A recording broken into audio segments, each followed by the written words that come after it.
konsep thinking dari otak tersebut dapat kita ambil kelebihan dan kekurangannya itu, dan kita bisa melatihnya untuk itu ya, Pak. Betul ya, jadi itu semua bisa dilatih, Bu. Ya, cuma masalah waktu, cepat apa lambat. Jadi dalam peribahasa Indonesia ya, atau bukan peribahasa, saya juga nggak tahu ya, mungkin tuh sering dulu kalau kita dengar sebatang besi pun kalau diasah terus akan jadi jarum kan. Cuma kapan jadinya kan gitu. Nah, jadi seperti sebongkah batu kalau ditetesin air terus menerus sekian tahun itu kan akan bolong. Nah, cuma apakah metode itu masih cocok untuk saat sekarang? Itu aja. Nah, strateginya apa? Ya kita biarin aja strateginya, ya udah cuek aja, kita biarin suatu saat jadi. Gitu. Nah, tetapi kalau ada perubahan fenomena alam dan teknologi dan segala macam, apakah metode itu bisa dipakai? Kalau nggak bisa dipakai, ya kita harus beralih. Ya, seperti contoh yang tadi, yang sederhana, yang ahli profesi. Apakah dia mau tetap dengan apa namanya, dengan gengsi mempertahankan bahwa saya menepuk dada bahwa saya ini adalah seorang pramugara yang selalu harus berpakaian rapi dan bertutur sapa yang memang beda dengan orang lain gitu. Ya, tapi kalau sekarang dia sebagai penjual bakmi, gerobak bakmi, udah beda cara ngomongnya kan gitu. Ya, dan tidak bisa rapi-rapi lagi, bisa kecipratan saus apa segala macam kan gitu. Nah, ini nih. Jadi strategi itu tidak kaku sebenarnya. Jadi pelajaran itu tidak kaku, ya. Nah, sepanjang bisa dimanfaatkan dan kita mendalami substansinya, segala sesuatu itu bisa diselesaikan. Cuma masalahnya selesainya dengan cara apa? Cara waktu yang panjang, dengan cara pengorbanan yang bagaimana? Itu Bu Desi. Ya, terima kasih Pak. Ada lagi yang teman-teman lain? Silakan. Jika tidak ada, kita akan maju ya ke ini, sebenarnya apa yang namanya dinamakan strategic management ya. Jadi strategic management secara apa namanya? Secara teoritis ya, ini bisa kita sebut, bisa didefinisikan bahwa itu adalah satu proses yang berkelanjutan, continuous and dynamic ya, jadi dinamis dan berkelanjutan ya, interaksi yang berkelanjutan bersama-sama simultan ya. Ada perbedaan yang timbul ya, jadi perbedaan itu pasti timbul ya, tapi karena dari latar belakang yang berbeda. Jadi strategi manajemen yang seperti yang tadi, balik lagi yang tadi penjelasan yang saya sebutkan tadi ya, strategi itu bisa muncul dari berbagai latar belakang akademik ya. Nah, kalau kita tadi contohnya tadi ya, si tukang bakso tadi, tukang bakmi tadi ini, dan latar belakang pendidikan aviasi ya, pramugari atau pramugara. Nah, masuk ke bisnis. Nah, strateginya apa? Bisa juga dia strateginya strategi aviasi. Strategi aviasi yang diadopsi apa? Ya, keramah tamahan, pelayanan dan segala macam. Ya. Nah, kalau misalnya dari seseorang yang latar belakangnya dari akuntansi, accounting. Nah, latar belakangnya mereka itu akan membuat satu strategi yang lebih cenderung ke sifat ketegasan. Ya, pokoknya orang bayar harus pas saja, nggak boleh kurang gitu loh. Karena kalau dia kurang bayar Rp5 atau Rp10 atau Rp500, saya nombok katanya gitu. Bagaimana saya mencatatnya? Kan gitu. Tapi kalau misalnya dari pihak latar belakang yang memang luas, misalnya sifatnya keramah tamahan, ya kurang 500 nggak apa-apa, sok lah, oke nggak apa-apa, nanti saya tombokin toh kan, yang penting dapat langganan. Nah ini, jadi strategi ini adalah satu hal yang bisa proses yang berkelanjutan secara dinamis, ya. Nah, jadi secara dinamis untuk apa? Untuk mendapatkan sesuatu interaksi yang secara terus-menerus. Hasilnya bagaimana? Hasilnya harus bagus apa tidak? Nah, hasil harus bagus atau tidak itu sebenarnya bagian dari strategi, tetapi ada satu tindak lanjut yang mendukung ke sana. Ya, jadi pernah kalau teman-teman kelas ini kan semua saya yakin semua sudah bekerja ya ataupun sudah ada satu aktivitas ya. Nah, di situ kalau dalam satu aktivitas satu perusahaan ataupun dalam aktivitas maksudnya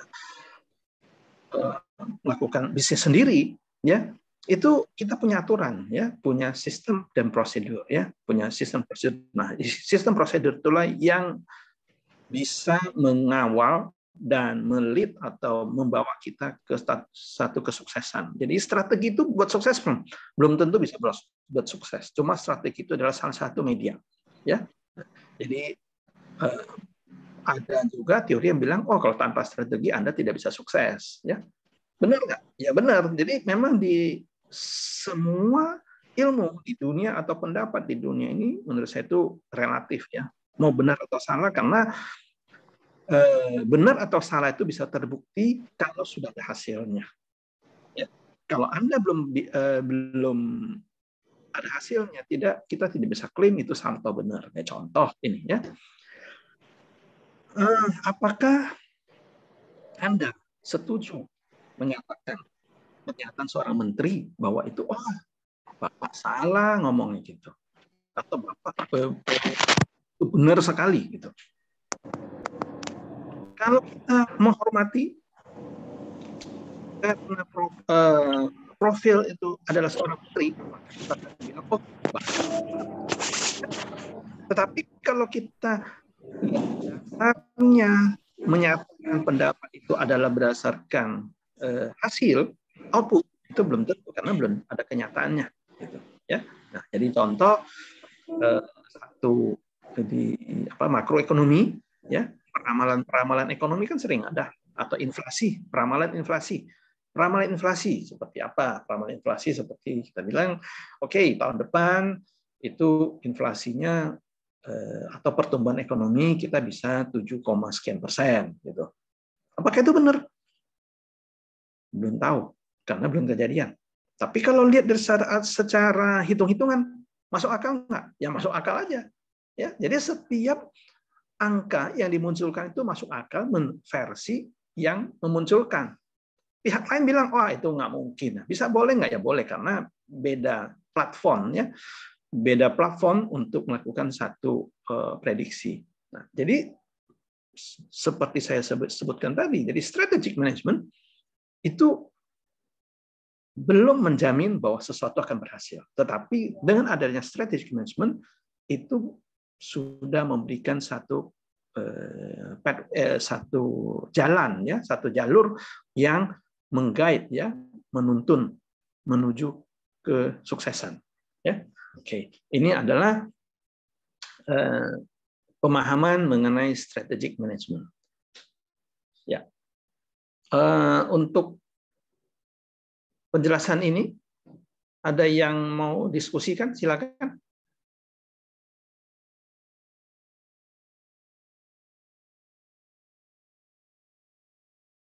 Oke, jika tidak ada yang mau didiskusikan, saya akan masuk ke slide berikutnya. Ya, jadi ini mengenai strategic management. Ya, nah, jadi strategic management itu bangunnya dari mana? Bangunnya itu adalah dari strategi-strategi. Ya, jadi nanti akan dijelaskan juga apa bedanya strategi dengan strategic management. Ya, nah, jadi kalau dari strategi, ya, strategi itu bisa datang dari berbagai latar belakang seperti yang saya sebut tadi. Ya, di contohnya ini kalau yang sering baca buku ini kita lihat. Ya, bisa dilihat di sini namanya Peter Drucker. Ya, Peter Drucker ini cukup terkenal ya, bisa cari bukunya juga banyak. Ya. Nah, jadi sebenarnya prinsipnya dia itu apa mengenai strategi. Ya, jadi strategi dia itu di sini malah dia bilang don't solve problems. Ya, bukan masalah yang harus diselesaikan. Ya, tapi adalah mengejar peluang nih, instead pursue opportunities. Ya. Karena kenapa menurut dia? Ini menurut dia nih ya. Jadi boleh aja dibantah nggak setuju. Tapi karena dia orang besar, udah mendunia, ya apa yang disebut ya orang juga akan ikuti. Jadi mungkin masing-masing sudah punya follower ya. Jadi followersnya dia itu anggap oh ini benar juga nih Peter Drucker nih ya. Nah karena alasan dia kenapa don't solve problems ya. Karena apabila when you solve problems at this timely book shows you tend to fit your failures, starve your strengths, and sink into costly mediocrity ya. Jadi artinya kalau masalah yang diselesaikan ya itu membutuhkan biaya ya. Itu hanya menyelesaikan kegagalan saja ya. Itu tidak ada sesuatu yang luar biasa lagi. Kalau problem sudah selesai, ya udah selesai, nggak ada apa-apa lagi.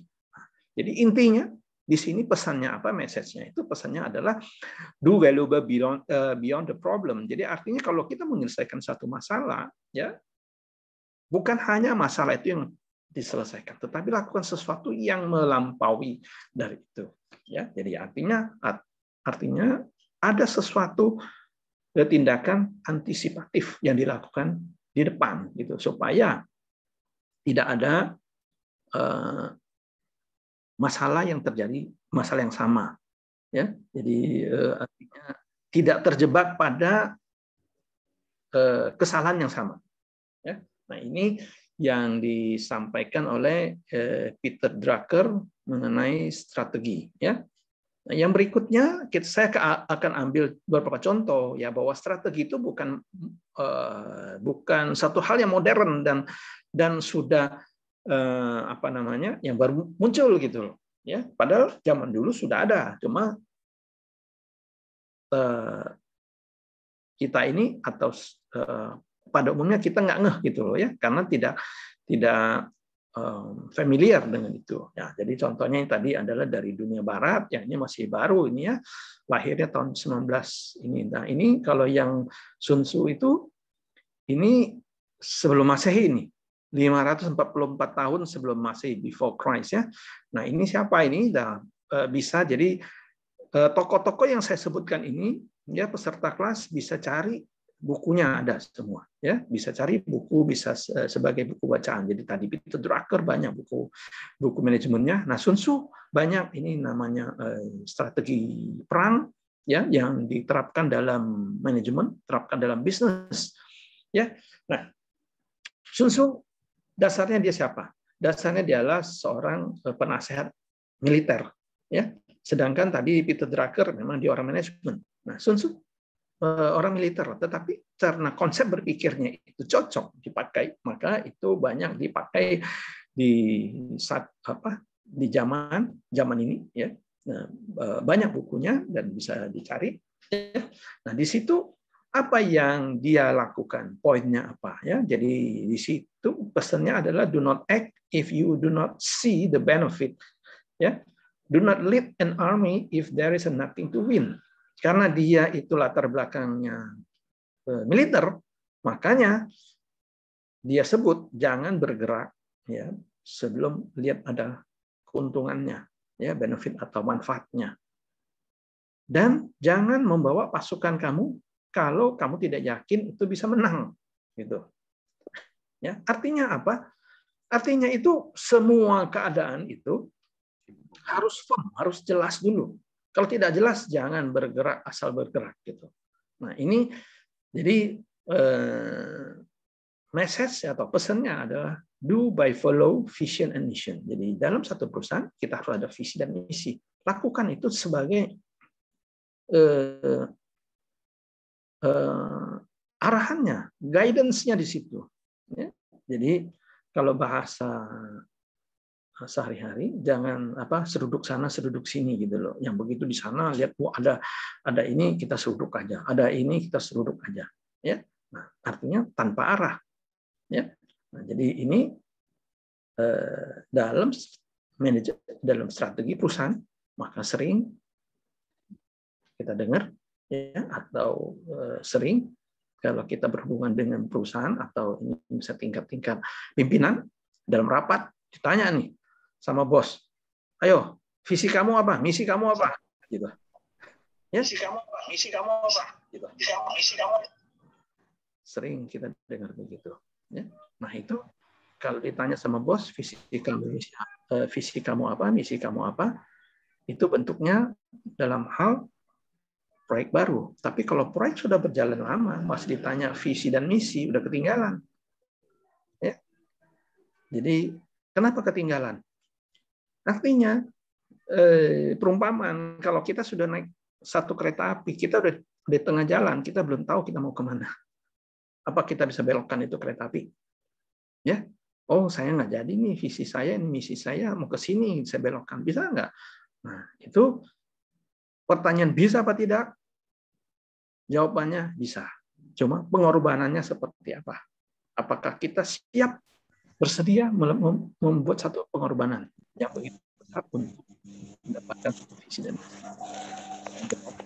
gitu loh. Ya. Nah, ini adalah pandangan dari Sun Tzu. Ya. Ada pandangan lain lagi. Ya, ini pandangan orang Jepang nih. Miyamoto Musashi. Ya. Jadi kalau tadi Sun Tzu itu ada dari Tiongkok, China, Miyamoto ini dari Jepang, ya ini juga ahli. Jadi sebenarnya Miyamoto ini ahli militer, tapi ini dia ahli, dia adalah seorang samurai, ya.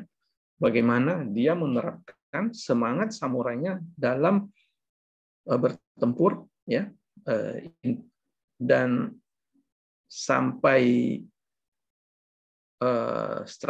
konsep itu dipakai juga di dalam satu bisnis. Nah, cuma memang belum begitu terbuka dan memang agak sulit, ya, untuk memahami Miyamoto. Ya, kenapa Miyamoto sulit? Karena ini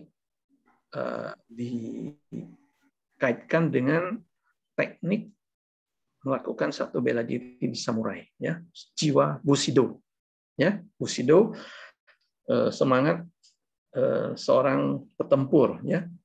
Nah, jadi di sini Miyamoto sederhana apa yang dia sebutkan. In every respect atau chance, take the initiative. Jadi artinya ambil kesempatan, ya. Setiap ada kesempatan harus bertindak. Nah, in every respect, take the initiative. Jadi ini terkait dengan teknik samurai, ya, teknik berperang samurai. Nah, makanya kalau ini sedikit refleksi kalau kita nonton ini, misalnya ya film Jepang, kalau misalnya silat samurai gitu, ya, mereka itu akan menjalankan satu teknik begitu cepat, ya, menyerang dan menyelesaikan musuhnya gitu, ya, begitu sekali tebas musuhnya jatuh gitu. Nah, ini filosofinya. Nah, filosofinya apa di sini? Ada take advantage of the time and opportunity. Jadi setiap kesempatan, waktu maupun peluang harus diraih. Ya, jadi seperti bahasa Indonesia juga ada bilang, atau mungkin adalah satu pameo di masyarakat yang sudah beredar, ya, yang sering kita dengar, kesempatan tidak datang untuk dua kali, kan gitu. Ya, nah kesempatan tidak untuk datang dua kali. Nah ini adalah satu strategi yang harus kita buat untuk mengatasi atau mengakomodir keadaan tersebut. Ya, jadi caranya bagaimana? Ya selalu sigap, take advantage of the time and opportunity. Ya, ini adalah Miyamoto. Bagaimana ini di Eropa ada juga nih, ya. Ini Machiavelli, ya. Machiavelli ini adalah dari Italia, ya. Dia adalah seorang diplomat, dia maksudnya seorang petinggi di pemerintahan, ya. Bagaimana strategi dia menghadapi dalam pada satu keadaan, ya. Dia sebutkan, if two countries fought, it was a prudent and wise to take sides instead of taking a neutral position. Nah, ini karena dia adalah seorang diplomat, jadi adalah politisi. Ya. Nah, strategi ini apa? Dia bilang kalau ada dua negara yang sedang berantem, ya itu adalah bijak, ya, dan harus cepat kita mengambil tindakan Ya, kita harus memihak satu posisi, jangan dari netral di tengah-tengah, gitu. Ya, nah, sehingga artinya apa? Ya bahasa di sehari-hari adalah kita harus menyelamatkan diri secepatnya, gitu. Jadi jangan ketinggalan, ya. Jadi apakah ini benar atau tidak benar, sukses atau tidak sukses, itu kembali lagi saya sebutkan itu adalah kembali ke hasilnya, ya. Jadi strategi ini banyak juga kita bisa dilihat juga seperti kejadian sehari-hari, ya, khususnya di partai politik atau di perusahaan, ya sering terjadi, atau di pekerjaan sering terjadi. Terjadi bagaimana? Kalau contohnya partai politik yang paling hot lah misalnya, ya sering ada perpecahan, ada dua kubu. Nah ini yang pihak kemana nih? Ini jelas nih, ada yang pihak ke sini dan pihak ke sana. Nah, di situ mereka ambil posisi, ya.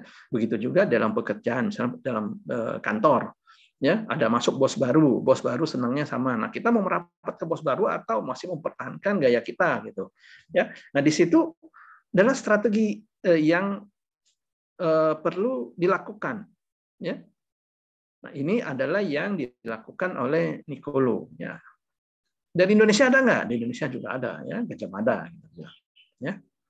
Gajah Mada. Apa? Dia mempunyai keinginan dan cita-cita menyatukan Nusantara. Ya, he's believed to have unified the entire archipelago. Ya, menyatukan Nusantara. Kalau dia tidak berhasil, maka dia kasih sumpah palapa bahwa dia tidak akan makan rempah-rempah, ya, not consuming food containing spices, gitu, ya, sumpah palapa.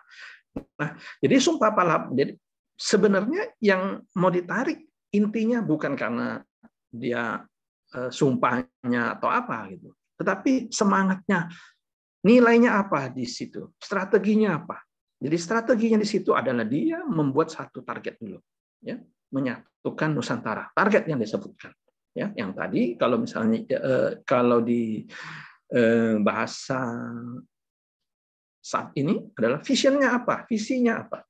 Nah, ini sudah ada visinya menyatukan ini. Nah, untuk strategi dia untuk mendukung, ya, atau mempertinggi semangat dia melakukan pencapaian target apa? Di sini dia adalah take the risk, dia berani memberikan sumpah. Jadi ini seimbang, ya. Jadi apabila membuat satu visi, apabila tidak ada kontrolnya, ya visi tinggal visi. Ya, sampai kapan juga tetap visi. Karena kita nggak ada kontrolnya, nggak ada resikonya. Tercapai atau tidak tercapai, ya nggak masalah. Nah, tetapi kalau di sini, kalau tidak tercapai, saya ada resikonya. Beban yang harus saya tanggung. Ya, jadi ini adalah strategi-strategi yang sudah muncul sebelum dunia manajemen modern, ya. Nah, di hasil bagian ulasan tadi, ya, jadi sebenarnya dalam praktek ada dua hal yang sering kita kecampur, ya, berbaur, ya, confuse, ya, adalah antara strategic management dan strategi. Ya, nah, strategic management yang disebut ini sebenarnya itu adalah lebih holistik, ya, the management of organizations long-term purpose. Ya, jadi ini strategi manajemen atau manajemen strategik, ya, itu dibuat untuk tujuan jangka panjang. Sedangkan strategi itu adalah sub-sub yang dibuat untuk mendukung tercapainya strategi manajemen. Jadi kalau untuk apa namanya, kalau direfleksi dengan kata-kata sederhana yang kita familiar adalah antara visi dan misi. Ya, jadi misi itu ada di strategic management. Visi itu, strategi itu ada di visi. Ya, jadi di sini strategy and organization approach for directing operation to achieve the organization long-term purpose. Ya, di sini. Jadi strategi itu adalah untuk mendukung tercapainya tujuan jangka panjang dari perusahaan. Ya, so it must not be confused ya. Jadi maksudnya tidak tercampur antara strategi manajemen dengan strategi. Ya. Now, an organization strategy must be used to guide and align the formation of sub-strategies in different parts of the organization. Nah, di sini memang strategi-strategi itu dibuat untuk mendukung teknik-teknik yang dilakukan di lapangan. Jadi sub-strategi, ya, taktik sub-strategi itu adalah taktik. Ya. Nah, jadi strategic management is about managing an organization entirely. Jadi saya bilang tadi adalah secara holistik, secara keseluruhan. Nah, sampai di slide ini, jadi sudah dijelaskan bahwa ada sebenarnya perbedaan ya antara manajemen strategik dan strategi. Ya, nah pemahamannya apa? Yang sederhana, pemahamannya adalah yang simple adalah antara mission dan vision. Ya. Vision itu adalah visi. Ya, visi itu kan kalau bahasa Indonesia, visi itu kalau kita melihat dengan mata, visi kita kemana? Jauh kan? Nah, misi itu adalah satu aktivitas untuk mendukung tercapainya satu visi. Itu misi, ya, mission. Ya. Nah, sampai di sini dari peserta kelas ada yang mau diskusikan atau ada pendapat yang berbeda atau apa aja juga boleh. Silakan. Kita bisa berdiskusi. Terbuka. Silakan, Bapak Ibu. Atau memang terlalu cepat penyampaiannya atau materinya tidak jelas, ya. Silakan. Jadi mohon izin. Silakan, Pak. Jadi Pak, saya Arif, Pak. Saya Arif, Pak. Oh, Pak Arif. Oke. Arif, ya, Pak. Ya. Ini ketua kelas Pak, ini. Iya betul Pak, mohon maaf tadi kejebak macet jadi silakan. Bisa mulai dengan pada waktunya. Jadi gini Pak, biasanya ya Pak ya, kenapa kalau visi dan misi itu kadang bahasanya itu malah sulit dipahami ya Pak. Artinya kadang-kadang malah terlalu mengawang-awang gitu ya Pak. Bukannya visi dan misi itu kan harusnya menjadi kesepakatan bersama untuk dicapai oleh anggota dalam satu organisasi ya Pak ya. Nah kalau menurut Bapak gimana itu Pak?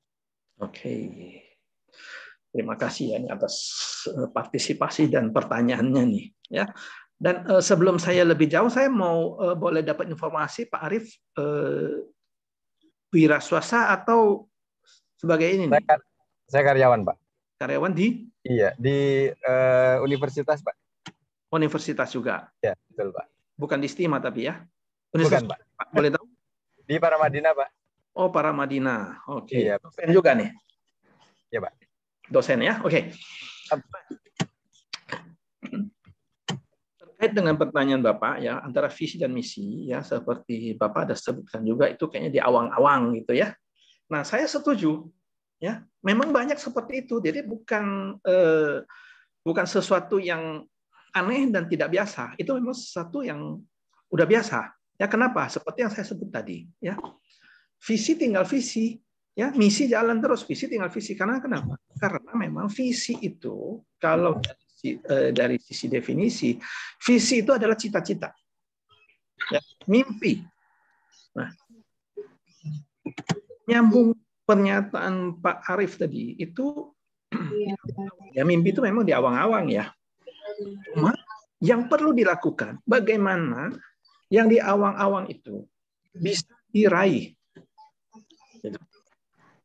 Nah, ini yang sering menjadi kendala. Ya, kendalanya apa? Cara meraih sesuatu yang di awang-awang. Cara meraih sesuatu yang di awang-awang lewat mana? Lewatnya itu adalah membuat satu misi. Habis misi itu ada kita membuat satu strategi. Ya. Nah, dari strategi itu banyak lagi ke bawah ada taktik dan macam-macam. Nah, kenapa? Ini secara teori ya. Tapi seperti orang bilang ya teori, bukti nyatanya nggak bisa gitu loh. Jadi buat apa tuh teori? Ngaco kan gitu. Ya. Nah, Sebenarnya teori itu nggak ngaco. Yang ngaco itu, yang mengawal teori itu ngaco. Ya, ini contoh sederhana. Kita buat satu visi. Visi itu sifatnya jangka panjang. Dibuat seorang pemimpin, misalnya. Nah, si pemimpin ini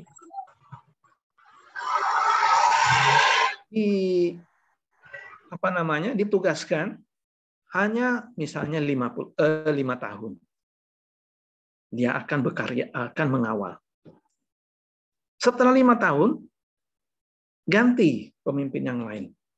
Apakah dia akan sama mengawal begitu? Artinya, kalau dia sama, artinya dia masih bisa mengawal.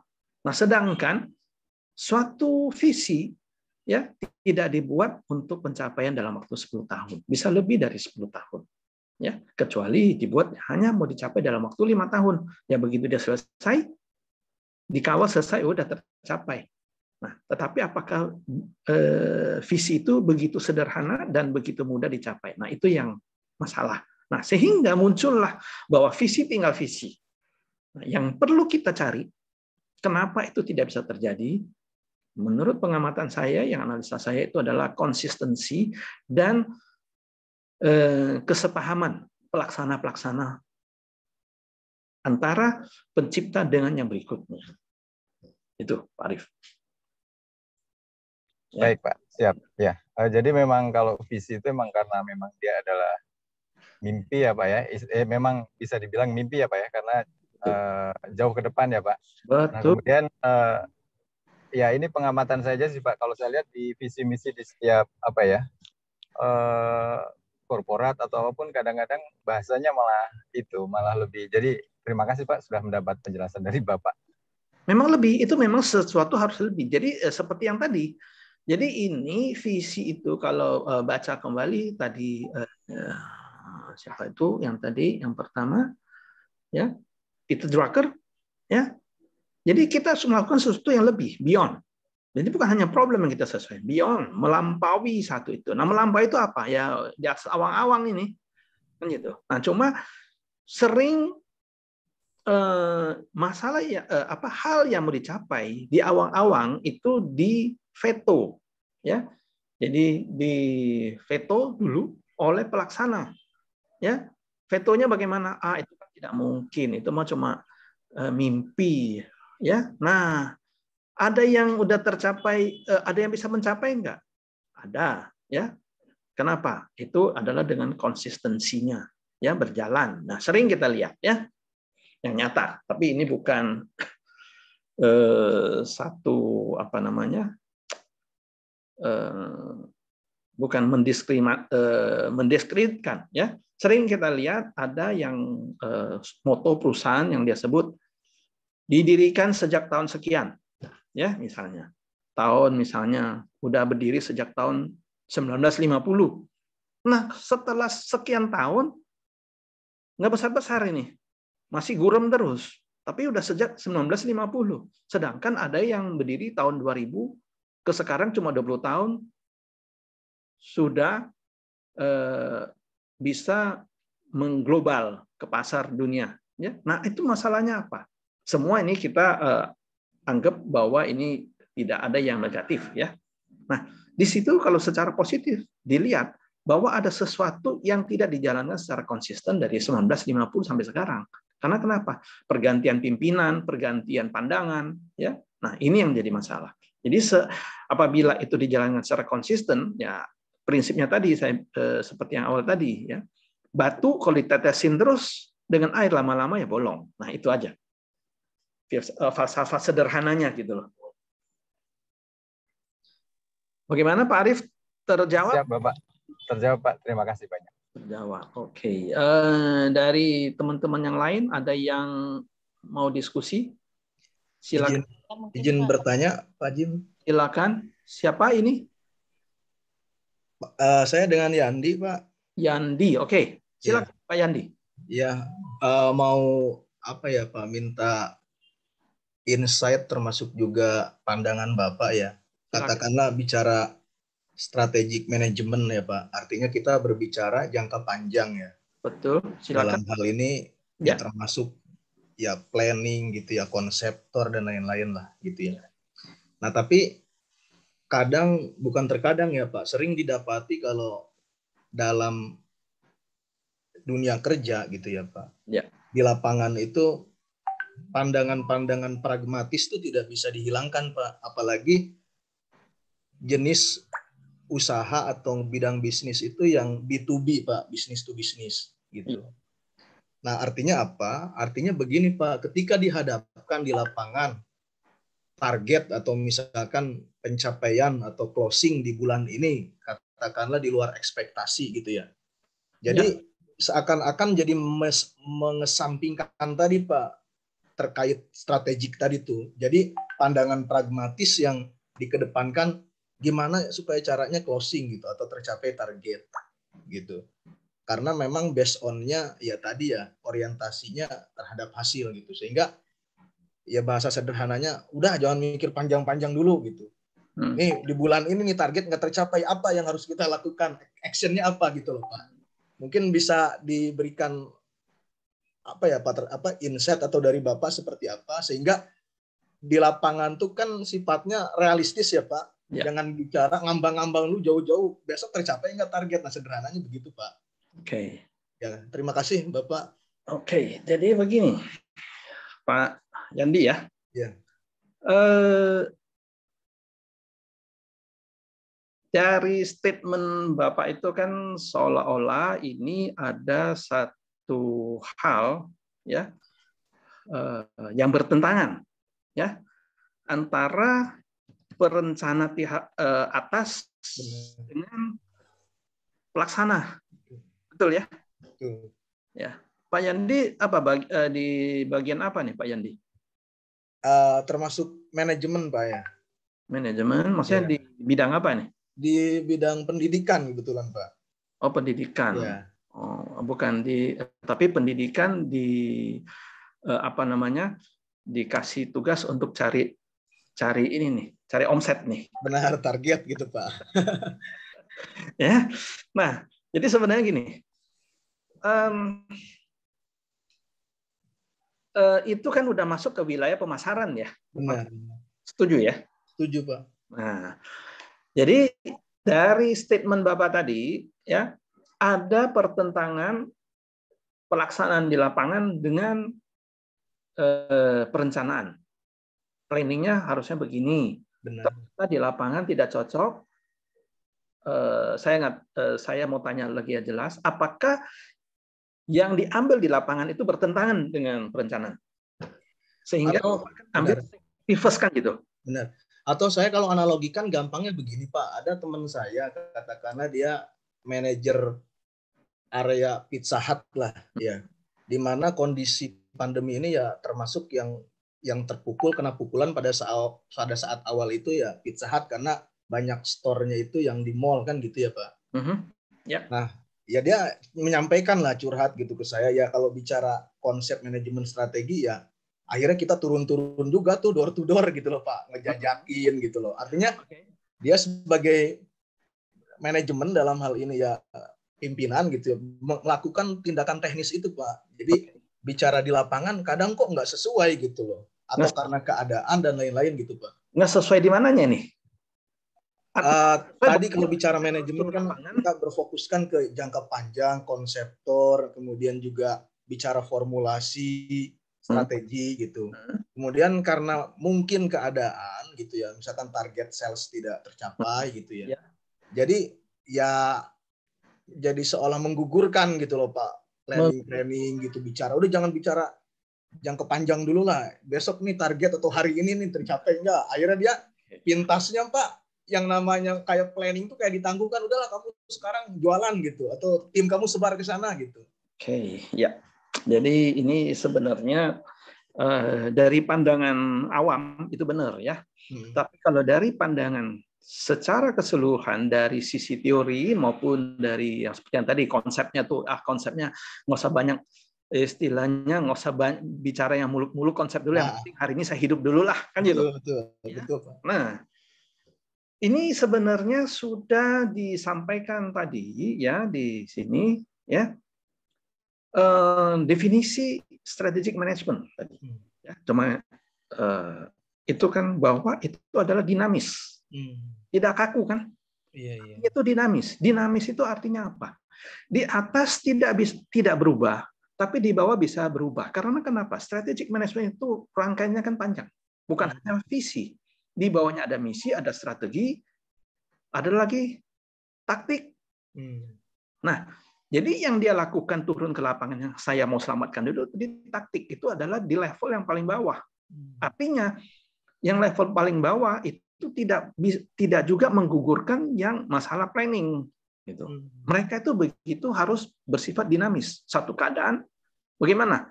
Nah, harus kita tetap survive. Ya, jadi contoh ini contoh nyata lah gitu ya. Ini menyimpang ya, tapi masih mengenai strategi dan satu pilihan yang sulit ya. Tapi ini bukan yang mau saya sampaikan ini tidak bersifat politis dan tidak bersifat mendiskreditkan pihak manapun. Contoh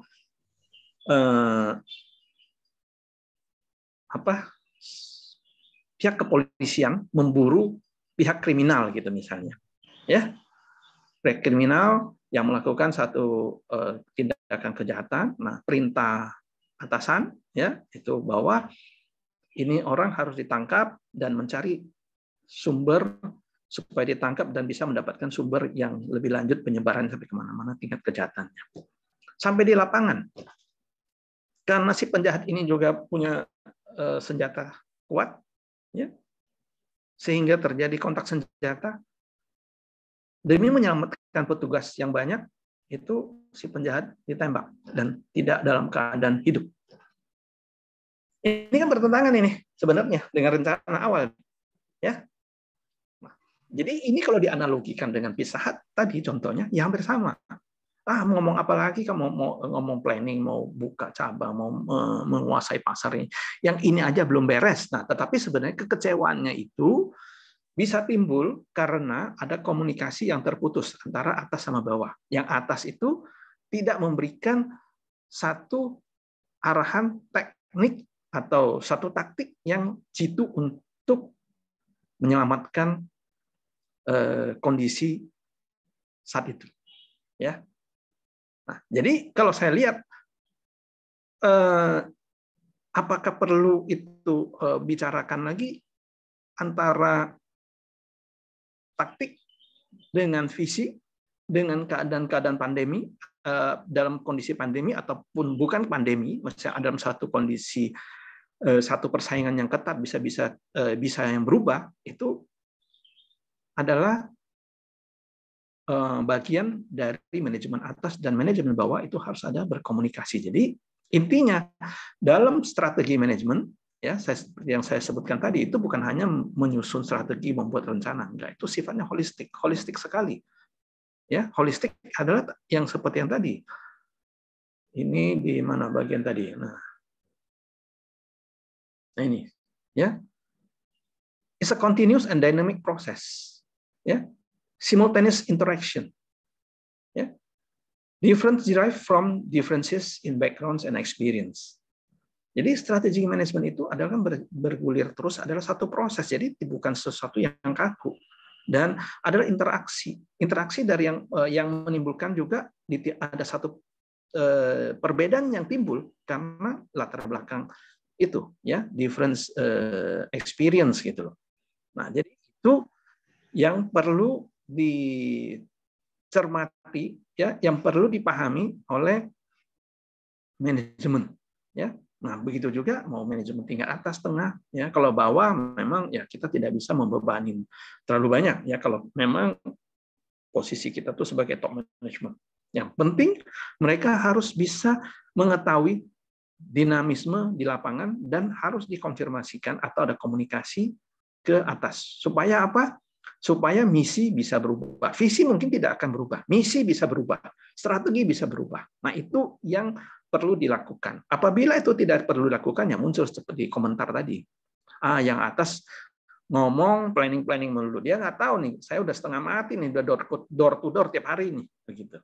Ya. Nah, itu pandangan saya Pak Yandi. Ya, terima kasih Pak Jim ya. Berarti di sini bicaranya termasuk stakeholder-nya juga yang dinamis ya. Artinya tidak bicara strategi saja. Ya, Stakeholder manpower-nya tersebut juga dinamis gitu, melihat situasi gitu. Artinya memungkinkan dan tidak salah juga gitu ketika misalkan dalam hal ini manajer dia ikut serta turun gitu ya Pak. ya betul. Misalkan ke customer gitu. Betul, tidak salah, betul. Jadi karena gini, fenomena ini udah bergerak, udah tidak bisa kita mengikuti teori-teori yang sudah ada, ya. Bukan teori itu salah, enggak. Betul. Coba dibayangkan, itu teori dibuat tahun berapa itu? Sekarang udah tahun berapa? Ya kan? Yeah. Pada saat teori itu dibuat, belum ada namanya hacker, ya. Belum namanya ada yang namanya teknologi minjem uang dengan fintech gitu loh. Belum ada kan? Belum ada namanya kalau kita mau ambil transfer uang bisa pakai gadget, pakai handphone. Ya, harus ke bank ngantri panjang. Nah, itu jadi ini fenomena itu sudah berubah sehingga pada saat kita mengimplementasikan teori itu juga kita harus melakukan penyesuaian.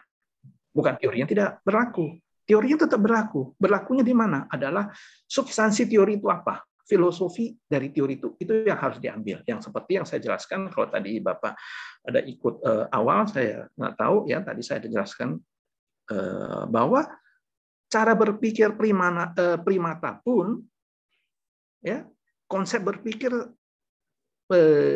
secara primata pun itu ada manfaatnya, gitu. Tapi tergantung siapa yang pakai, gitu. Ya, tidak berarti barang yang tidak sudah ketinggalan zaman itu tidak terpakai. Ada, cuma bagaimana cara memanfaatkannya itu. Nah, itu adalah strategi yang harus dibangun. Ya. Oke. Ya, terima kasih Pak. Oke. Silakan, ada yang lain lagi? Mohon izin bertanya Pak Jimmy. Silakan. Siapa ini Pak? Dengan Pak Muhammad Jaid. Muhammad Jaid. Ya, silakan Pak. Panggilnya apa? Pak Jaid ya? Ya, saya. Ya, boleh Pak. Ini Pak, saya mengenai tadi konsep yang kita itu kalau ada masalah harus ada di atasnya. Itu bisa dijelaskan lebih ini nggak Pak? Karena pernah saya dengar dari sahabat, kalau kamu ada masalah, kamu ada di atasnya. Tapi ada juga dari sahabat yang biasa, pokoknya kalau ada masalah hadepin aja, jangan ditinggal lari gitu. Itu maksud kita harus ada di atasnya, apa kita perlu pindah atau ada langkah-langkah apa? Bagaimana bisa disebut bisa di atasnya gitu Pak? Terima kasih. Oke, ini di atasnya saya kurang jelas ini ya. Maksudnya ini kasusnya apa dulu nih ya? Contohnya nih Pak Jaid ya. Nah, teman itu kalau kita ada kasus kita harus ada di atasnya begitu ya? Ya betul. Misalnya ada konflik gitu kan, konflik di ya. Kita harus lebih ada di atasnya, artinya ya seputar konflik gitulah Pak, mungkin di dunia kerja. Itu saya tangkap. Nah, yang kedua adalah bahwa kita tidak boleh melarikan diri dari itu. Betul? Ya betul Pak, itu yang sederhananya. Ya ada masalah hadapin, jangan ditinggal. Itu ya, itu ada dua ya. Jadi maksudnya di sini ada dua hal yang mau saya jelaskan ya. Yang pertama, yang posisi kita harus di atasnya ini sebenarnya masalahnya psikologi ya. Nah, psikologi ini itu berkaitan juga dengan praktek pada umumnya di organisasi ataupun dimanapun ya. Kalau di atasnya itu artinya kita mempunyai satu kekuatan yang lebih. Ya. Nah, kalau kekuatan yang lebih, kita bisa ngatur dah. Ya. Nah, kekuatan yang lebih bisa ngatur apa? Walaupun ya kalau kasarnya itu lebih arogansinya lebih tinggi lah, bisa memaksakan kehendak, gitu. Ya. Jadi contohnya kalau di perusahaan bos walaupun salah, ya dia bilang benar ya, kita sulit untuk membantah. Ya. Karena bos apa? Karena dia yang bayar gaji kita. Kalau you nggak seteng ya, lu pindah aja, you keluarlah, take it or leave it. Itu sederhana kan gitu. Nah, itulah maksudnya kalau di atas. Nah, jadi kalau misalnya apakah itu benar enggak? Benar sekali. Ya, benar sekali dalam arti apa? Dalam keadaan itu. Tetapi dari sisi manajemen, benar enggak? Tidak benar. Jangka panjang benar enggak? Tidak benar. Itu salah sekali. Tuh. Kenapa salah? Apakah Anda yang berada di atas berpikir dengan gaya seperti itu, orang mau bekerja dengan baik dan akan berkreasi dan memberikan yang terbaik juga? Ini manusia yang kita hadapi ya. Kalau robot ya beda aja. Robot tinggal kita setel, kita masukin aja itu proses, masukin program software, udah beres, ya kan? Kita tinggal program. Tapi kalau namanya manusia, ya. Jadi kalau namanya manusia, secara psikologi itu ada satu hal yang memang sulit kita gali dan memang itu sifatnya emosional, ya, harga diri. Ya, ada juga orang gara-gara harga diri, makanya di masyarakat ada gara-gara cuma 500 rupiah itu bisa berdarah-darah. Itu bukan masalah 500 rupiahnya, tapi harga dirinya dia tersinggung gitu. Ya, nah apalagi ada harga diri kelompok dan lain-lain kan gitu. Nah contohnya yang paling hebat lah, ini heboh nih, yang di penjara nih seorang irjen gitu. Ya kan heboh kan itu. Ya. Nah, terlepas itu benar apa enggak benar, tapi itu apa yang disampaikan itu memang ada benar nggak? Benar gitu loh. Ya, dia merasa terusik gitu. Apapun, masa seorang irjen tidak berpikiran bahasanya nggak waras gitu loh. Masa lakukan seperti itu pasti salah dong. Nah, tapi bukan itu, masalah itu harga diri. Nah, itu yang tadi yang di atas, Pak. Ya. Nah, yang kedua harus dihadapi. Nah, itu adalah yang paling benar, ya. Tapi hadapi itu harus dengan strategi dan bisa ada solusinya. Nah, tapi kalau menghadapi dengan posisi saya di atas, ya balik lagi. Ya siapa yang berani ngelawan? Orang namanya atasan saya kok. Ya kan? Apalagi kalau di perusahaan, nanti saya kena surat peringatan lagi, tadi pindahin lagi. Nah, salah kan gitu. Nah, jadi dua-duanya benar nggak? Dua-duanya benar. Ya, cuma kita lihat. Jadi segala sesuatu jalan yang diberikan orang itu benar karena menurut versinya dia. Tetapi yang harus kita cerna itu apa? Concept of thinking itu kita think beyond. Lihat ke belakangnya, apa nih dampaknya? Bisa dipakai apa enggak nih? Ya. Nah, tapi kalau nggak bisa dipakai, apalagi jangka panjang, percuma. Gitu. Karena ini bukan perang ya. Kalau perang dengan musuh nih, 1 lawan 1 dia kalah ya sudah, selesai kan, habis. Misalnya dalam satu pertandingan sepak bola nih, ya kan? Begitu saya nyerang mati-matian, walaupun ya saya harus tackle dia, harus sepak bola, saya harus dapat kartu merah, yang penting tim saya menang, udah selesai kan gitu. Ya, kalau dapat kartu merah, tapi berikutnya kan dia juga nggak boleh main lagi gitu. Ya, nah itu juga harus ada satu pertimbangan-pertimbangan di situ. Nah, jadi seperti yang Pak Jahit tadi, pertanyaan tadi ya, apakah yang di atas itu benar nggak? Ya benar juga, tetapi nggak pas gitu, nggak efektif itu.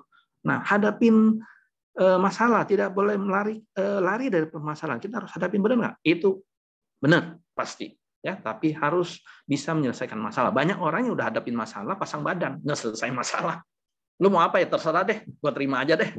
Nggak hadapin masalah juga itu. Nah, ada juga yang mengalihkan masalah. Nah, yang mungkin yang maksudnya menghadapi masalah tadi adalah bagi yang mengalihkan masalah. Nah, itu tidak benar kalau mengalihkan masalah. Karena satu masalah setelah dialihkan, itu akan muncul anak-anaknya banyak gitu. Nah, anaknya itu nanti tidak terkendali. Ya, induknya terkendali, anaknya tidak terkendali. Itu masalah besar. Oke, itu tanggapan saya, Pak Jahit. Jelas menjawab? Oke, Pak. Terima kasih, Pak Jim. Oke. Ya. Oke, makasih, Pak. Sama-sama. Ada lagi yang lain? Jika tidak ada, izin Bapak. Silakan Ibu. Ya. Ibu siapa? Bu Desi, Bapak. Siap. Oke, Bu Desi silakan. Ya. Tadi Bapak menjelaskan terkait beberapa konsep strategic manajemen, teori-teorinya.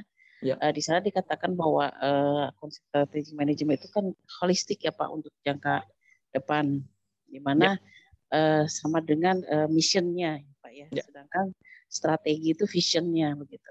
Ya. Hanya yang saya kurang paham tadi Bapak pun menjelaskan bahwa strategi itu adalah sub-sub yang mendukung untuk menuju strategic manajemen. Nah, karena kalau sepengetahuan saya, vision itu kan justru tujuan akhir yang justru harus dijalankan menggunakan strategic manajemennya, missionnya ya Pak ya.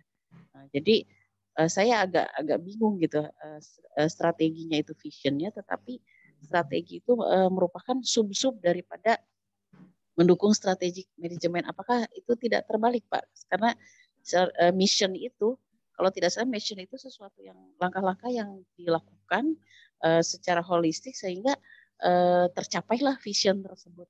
Mungkin mohon penjelasan terkait sub-sub yang mendukung strategic manajemen itu maksudnya bagaimana ya, Pak? Oke. Nah, ya, terima kasih Bapak. Oke, Bu Desi. Jadi begini ya. Jadi di dunia pendidikan atau di dunia praktisi ya, memang ada sebagian yang meletakkan misi itu di atas, visi itu di bawah. Ya. Nah, ini yang menjadi masalah, akhirnya muncul pertanyaan Bu Desi tadi ya. Sehingga itu strategi itu adalah bagian dari visi dan bukan dari misi, dan sedangkan ini. Nah, jadi sebenarnya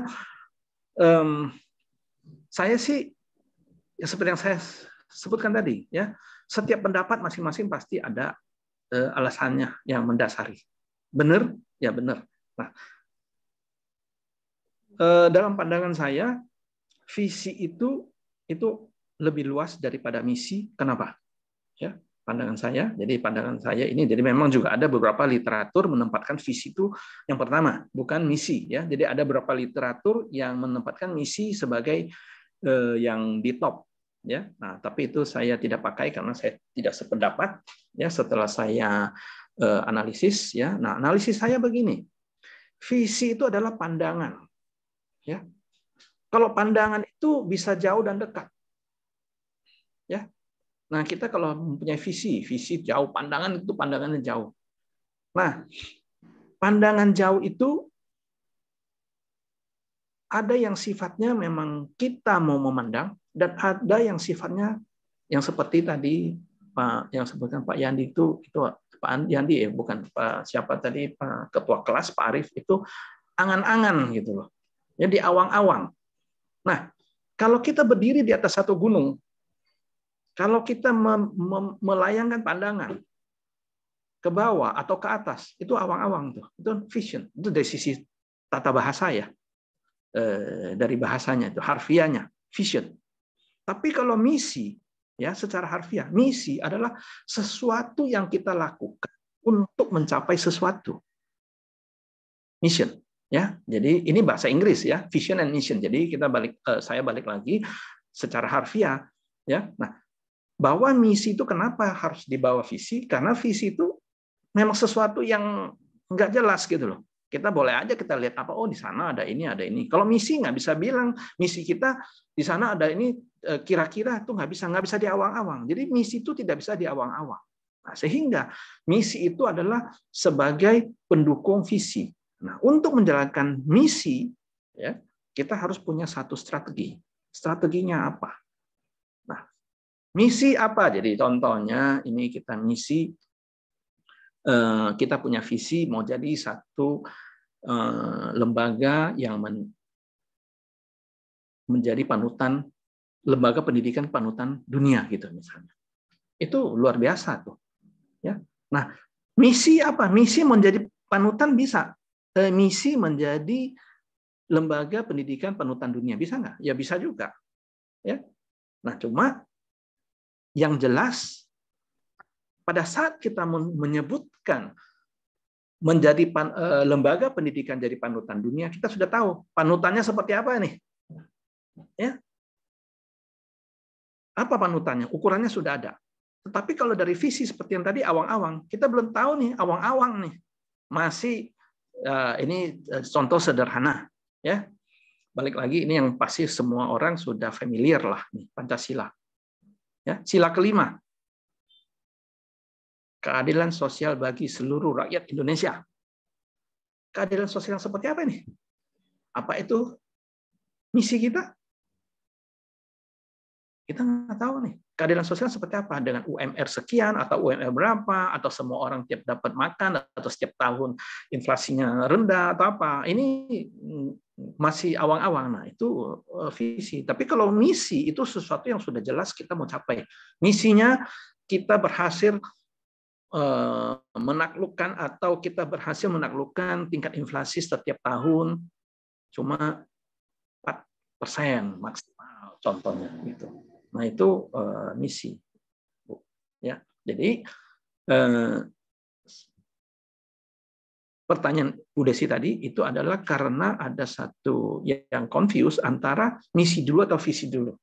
Ya, nah jadi kalau misalnya Ibu menempatkan misi di atas visi, ya strategi tetap jadi strategi itu penunjang visi.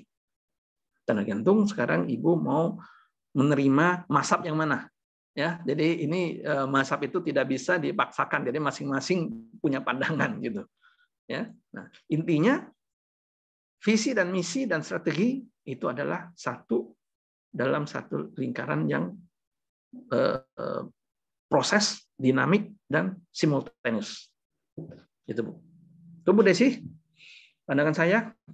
Terima kasih Bapak penjelasannya. Oke, ada lagi yang lain? Kalau tidak ada yang lain, saya akan lanjutkan materi. Oke. Baik Pak, mohon izin Pak, Puji Pak. Bapak Pujianto. Betul Pak. Ya, silakan Pak. Ini Pak, di jalan-jalan ini kita kan banyak slogan-slogan Indonesia tumbuh, Indonesia tangguh. Nah, untuk jangka panjangnya menuju Indonesia maju di tahun 2045 Pak. 2045, ya. Sedangkan untuk mencapai 2045 itu banyak kendala di berbagai lini Pak. Ya. Setuju. Sedangkan di sub-sub sektor pendukungnya itu pada ekosektoral masing-masing, Pak. Betul, setuju. Nah, ini bagaimana pandangan Bapak terkait analisanya tentang strategi manajemennya, Pak, untuk 2045 ini, Pak. Oke. Jadi mohon masukan ya, Pak. Ini pertanyaannya makro nih. Jadi dan nyerempet sana sini nih, ya Pak Pujianto. Pak, boleh sebelum saya kasih tanggapan ya, Pak Pujianto ini profesinya apa Pak? Saya di Kementerian Perdagangan, Pak. Kementerian Perdagangan. Levelnya sudah di Dirjen atau di mana nih Pak? Apa? Masih prajurit, Pak. Eselon Pak? 3, Pak. Eselon 3 ya? Ya, Oke. Cukup tinggi memang ini ya, harus pertanyaan tadi ya mencerminkan ada kepentingannya Pak gitu loh Pak ya. Gini ya Pak, jadi ini memang sedikit menyerempet dan memang ini hangat ya, jadi kalau dibicarakan juga ya ini karena ini kampus ya Pak ya, jadi tidak kalau pembicaraan di kampus boleh-boleh aja bebas ya. Nah pertanyaan Bapak itu menarik dan memang itu juga pernah saya kaji ya, tapi memang karena saya bukan orang pemerintahan dan nggak punya kesempatan lah untuk ke situ ya. Jadi kalau saya sebagai seorang dosen dan memang saya praktisi ya, saya praktisi dosen dan memang saya tidak muncul di permukaan. Nah kalau saya ngomong begitu, ini orangnya ngomongnya gelo nih gitu. Kalau orang Palembang bukan wong galo itu sama-sama orang Palembang, ini wong gelo nih orang Jawa. Orang gitu aja Pak ini Pak. Kita orang gitu aja masukan Pak. Nah masukan ya nggak apa-apa. Memang saya senang. Jadi kalau misalnya mitra itu bisa berkelanjutan, bisa untuk membangun Indonesia itu kenapa enggak gitu loh. Ya itu satu bagus. Nah sekarang Bapak ya Bapak di perdagangan.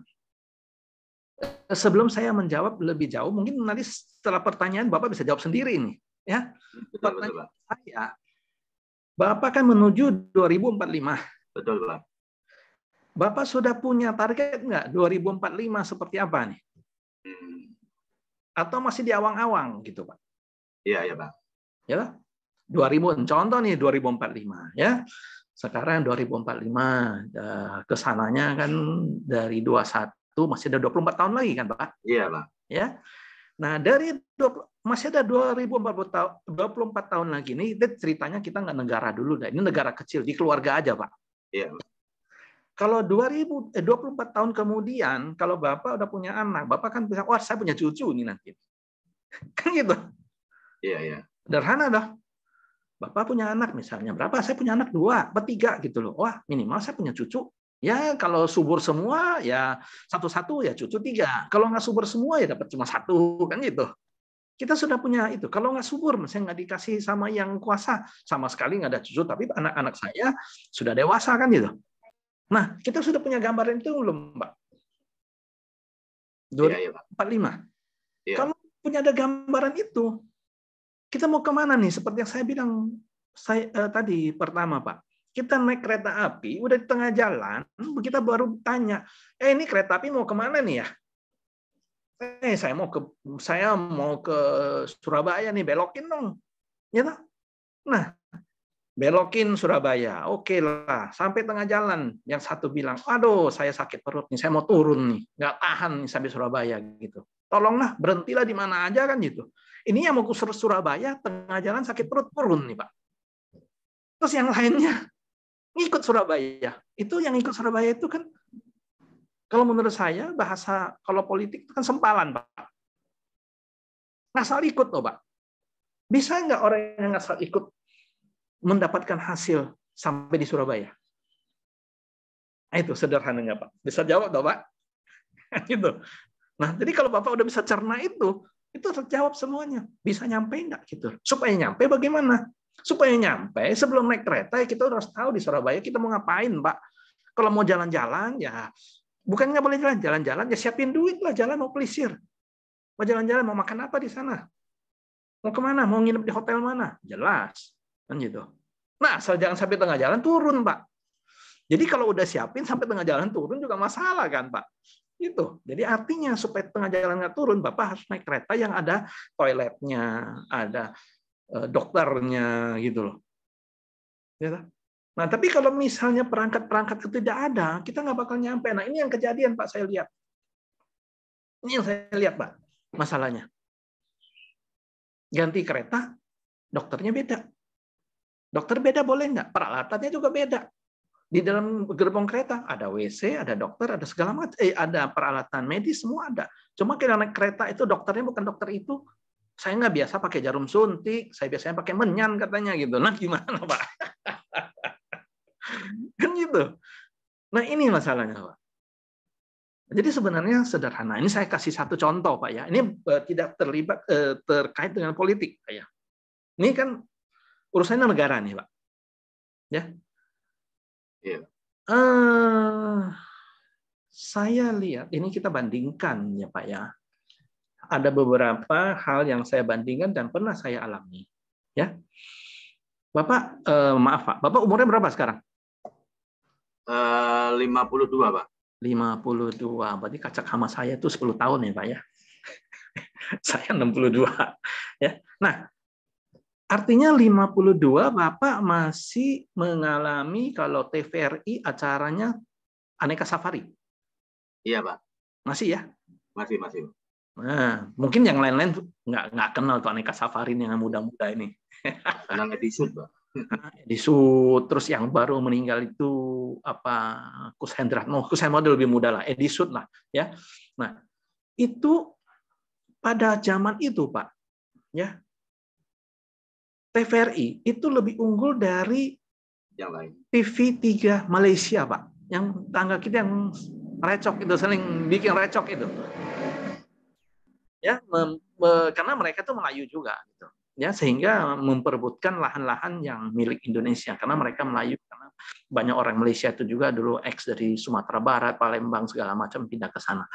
Nah, pada saat itu Taman Aneka Safari itu pada saat acara itu di Malaysia, mereka itu pernah minta bantuan teknis dari TVRI dan acara mereka itu perbandingannya adalah seperti saat sekarang TVRI dengan TV swasta. Itu kualitasnya itu, Pak. Bapak lihat ya, ini bisa satu perbandingan, jauh sekali ya. Tapi kalau hari ini, bisa kita lihat, bedanya jauh sekali, Pak. Ya, TVRI itu seperti apa, dan TV Malaysia itu seperti apa. Atau nggak usah jauh-jauh, TVRI dengan TV swasta, Pak.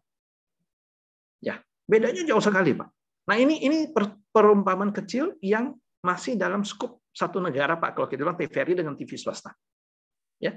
Nah, berarti di situ ada satu ketidakkonsistenan untuk mengembangkan diri. Ya. Nah, apakah kondisi ini sudah disadari atau tidak. Kalau kondisi ini tidak disadari, kita menuju 2045 itu jauh sekali. Ya, jauh sekali. Walaupun cuma 24 tahun, tapi jauh sekali. Gitu. Ini tidak menyangkut politik harus siapa yang itu.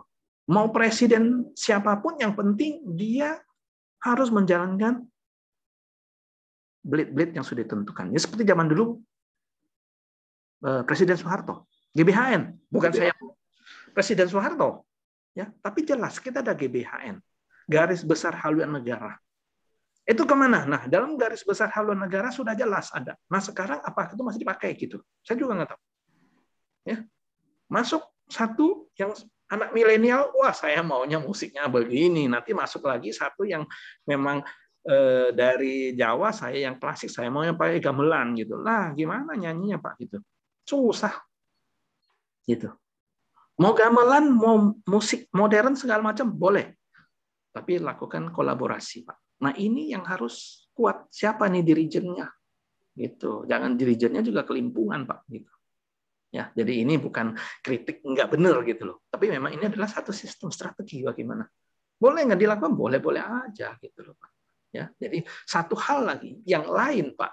Ya, memang ini dunia membuktikan.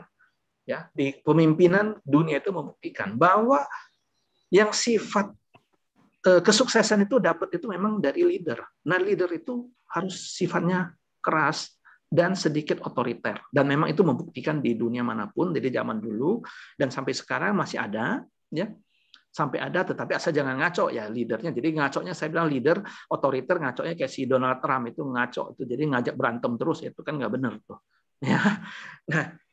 Nah, yang benar itu contoh yang paling nyata dan mungkin ya paling sensitif juga saat ini dan dianggap kurang kondusif lah, atau orang merasa terancam, dunia terancam. Ya, contohnya China, Tiongkok. Ya. Itu perkembangannya itu begitu cepat. Ya, nah apakah saya juga nggak tahu ya, apakah ini saya cuma share Pak ya. Jadi apakah Pak Puji pernah berkunjung ke sana? Ya, jadi saya pernah berkunjung ke sana. Ini 20 tahun kemudian ini ya. Ini pada saat saya ke sana sekitar 2010 ya, 2010 lah ya. Ya. Itu 2005 kali ya, saya nggak tahu ya. Itu sempat saya jalan ke daerah-daerah itu WC-nya itu WC umum. Kalau di Indonesia kan ada WC umum di pom bensin, ya. Itu lebih bersih lebih bersih kita daripada dia. Dia masih ada WC-nya itu, airnya nggak jalan. Terus kalau udah nggak bisa masuk, kita ke sono, ke itu apa, ke namanya ke pinggir ada taman-taman gitu loh. Ya. Nah, sekarang udah nggak ada, Pak. Lebih bersih daripada yang kita dan lebih nyaman daripada kita. Itu, Pak. Nah, di situ saya lihat itu ada satu kekonsistenan melakukan perbaikan gitu, Pak. Nyambung secara simultan, Pak. Nah, jadi kalau namanya simultan itu, jadi kalau namanya simultan itu kalau dari sisi matematika itu adalah persamaan simultan, itu adalah beberapa komponen itu adalah saling mendukung untuk mendapatkan satu persamaan. Nah, simultanisme ini ada enggak? Tapi kalau simultanisme ini tidak ada, Pak, itu memang kendala, ya. Jadi Bapak di perdagangan, saya juga pernah mengalami bukan mengalami ya, saya pernah berhubungan dengan perdagangan dengan peraturan-peraturan ada peraturan-peraturan yang sifatnya yaitu sifatnya SK ya Pak ya. Iya betul. Namanya SK itu kan bukan peraturan induk, dinamis, ya. Disesuaikan dengan keadaan lapangan, seperti yang contohnya Pizza Hut tadi gitu loh. Sesuai dengan lapangan boleh begini begitu. Nah, tetapi itu harus mendukung, harus sejalan dengan peraturan induk, Pak. Kalau tidak sejalan dengan peraturan induk, itu sering masalah. Jadi ini saya kasih salah satu contoh karena saya punya pengalaman di situ. Ya. Untuk melindungi perindustrian dalam negeri bidang dulu adalah bidang keramik kalau nggak salah, ya, industri keramik. Ya, pernah diterbitkan peraturan bahwa yang boleh mengimpor barang jadi keramik hanyalah industri. Pernah, Pak? Bapak tahu familiar dengan itu? Mungkin dengar, Pak. Dengar ya. Tapi rekomendasi biasanya dari instansi Kementerian Perindustrian. Nah, ya. Nah, itu artinya itu tujuannya baik untuk menghindari supaya industri itu tidak diganggu oleh perusahaan dari luar negeri. Karena impor itu lebih murah, Pak. Ya, tapi yang boleh impor itu adalah industri gitu loh. Sekarang sebagai seorang pedagang, Pak, ya, akan nggak memanfaatkan nggak, Pak? Ya, pasti, Pak. Pedagang yang saya cari untung kok, Pak. Gimana saya manfaatin, Pak, kan? Nah, lama-lama pusing. Artinya akhirnya dirubah lagi gitu loh. Nah, hati pusing kan, Pak, gitu kan? Iya, dinamis. Tidak lagi. Nah, dinamis nggak? Dinamis. Tetapi yang tadi saya bilang tidak go beyond, Pak. Kita lebih sifatnya yang sifatnya di lapangan. Ya, kalau misalnya kalau perang ya udah saya tembak mati, ya udah wis, nggak ada masalah lagi. Tapi kan kita nggak pikirin nih, dia punya keluarga, punya itu, dia dendam kan gitu kan. Dia bisa cari lagi. Nah, ini yang perlu gitu, Pak. Nah, jadi menurut saya masukan saya adalah kalau mau menuju 2045 bisa nggak? Bisa ya dengan itu caranya, Pak, tadi, Pak. Konsistensi dan kita ada gambaran kita mau apa dulu di 2045 gitu loh. Jangan ya di awang-awang. Karena di awang-awang setiap orang yang mungkin dalam kelas ini juga 2045 menjadi apa juga kita masing-masing punya satu pandangan. Oh, menurut saya harusnya begini. Menurut saya harusnya begini. Nah, harusnya begini, harus begini ya A sampai Z. Setiap orang ini ya kalau pada saat dia punya kesempatan naik ke atas, dia kan akan bawa versi dia, Pak. Ya kan? Menurut saya 2045 itu jadinya di C, yang satu lagi jadinya di G gitu misalnya. C sama G kan jaraknya jauh, Pak. Ya. Nah, tapi kalau semua kita satu suara mau di C, minimal di 2045 kita udah dapat C dulu. Mau ke G ya, monggo silakan kita merangkak lagi kan gitu. Kita jalan lagi. Tapi kalau misalnya udah terpencar, satu tujuan pun tidak tercapai. Itu aja, Pak. Baik, Bapak. Ya. Itu pandangan saya, Pak. Iya, terima kasih Bapak gambaran-gambaran tersebut.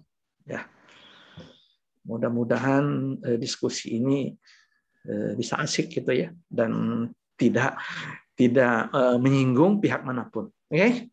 Baik, Pak. Ya. Baik, ada lagi yang mau berdiskusi? Jika tidak ada, kita masuk ya. Saya masuk ke ini berikutnya. Ini adalah dilihat di sini ya. Nah, jadi sebenarnya konsep ini balik lagi ini ke bapak ekonomi kita dulu ya, ini memang Adam Smith ya. Jadi kalau yang dengan latar belakang ekonomi pasti kenal ya Adam Smith ya. Adam Smith jadi tahun 1776 aja dia sudah ada pikiran ya satu konsep bagaimana satu kemakmuran satu negara, the wealth of the nation gitu loh ya. Jadi tumpuannya dia pada waktu itu adalah industri. Jadi satu negara yang bisa makmur kalau dia industrinya kuat ya. Nah, industrinya kuat apa? Jadi sebenarnya falsafah pentingnya bukan industrinya kuat, tapi falsafahnya di sini adalah simple and definable task. Ini jelas yang tadi ya. Simple, sederhana dan definable. Kita tahu ini definisinya apa. Ya. Nah, tahu definisinya apa, kemana, bahwa kita bisa dengan optimum cost and maximum output. Ya. Jadi dengan biaya-biaya optimum. Jadi bukan biaya-biaya seminimal mungkin. Jadi ada kalanya ini banyak orang ekonomi ya yang masih menurut saya terkungkung ya, masih tersandera dengan pandangan ekonomi. Dengan pengorbanan sekecil-kecilnya mendapat penghasilan yang sebesar-besarnya. Ini kalau bahasa falsafah yang saya pahamin, kalau udah begitu, ini kalau bisa sekecil-kecilnya berarti nggak mau rugi dong. Kalau bisa nggak usah beli, kita dapat barang itu, gitu. Ya, nah jadi pandangan seperti itu, strategi seperti itu harusnya disesuaikan dengan optimum cost. Ya, jadi adalah satu biaya yang optimum, ya memang yang wajar untuk mendapatkan output yang maksimum. Ya, nah ini adalah pandangan Adam Smith. Ini pandangan Adam Smith adalah pada tahun 1776. Nah, ini yang kita masuk nih, strategi yang baru ini. Ya, yang dunia kita hadapin sekarang nih. Ini yang kita hadapin sekarang. Dan ini salah satu perusahaan yang memusingkan, membuat Amerika pusing, dan sehingga dia ban juga China. Ya, ini adalah produk Huawei. Ya, Huawei cukup terkenal. Ya, apa yang konsep strategi dari Huawei itu apa? Sustainable and profitable growth. Ya, ini benar, ini dagang benar nih lah. Ini pokoknya ini benar-benar pedagang nih. Pedagang bahasanya kalau pedagang itu pedagang tulen. Tulen kenapa? Harus bisa berjalan bertahan terus dan profit gitu. Ya namanya orang dagang ya memang ya harus maju terus dan dapat untung. Kalau enggak ya nggak bisa kan gitu. Ya. Nah, di sini adalah capability improvement in the long term. Ini visinya. Jadi bisa berkembang terus secara jangka panjang. Jadi dalam strategi dia itu udah termasuk sampai ke taktik dia dan segala macam. Ya, jadi di dalam kalau secara teori visi misi, nah ini visinya dia sustainable and profitable growth. Ya, nah ini visi dia jangka panjang, bertumbuh terus dan dapat untung bertumbuh. Misi dia apa? Harus ada kapabilitas untuk perbaikan di jangka panjang. Ini jelas, jangka panjang dia harus ada perbaikan. Ya. Strategi dia apa? Fokus on the industry landscape. Nah, strategi dia itu dia harus mencermati terus, ya, landscape industri, maksudnya perkembangan industri yang sejenis dia itu apa? The health of the business ecosystem. Ini strategi dia, dan memperhatikan kesehatan, maksudnya bisnis ekosistem bisnis yang sehat, gitu.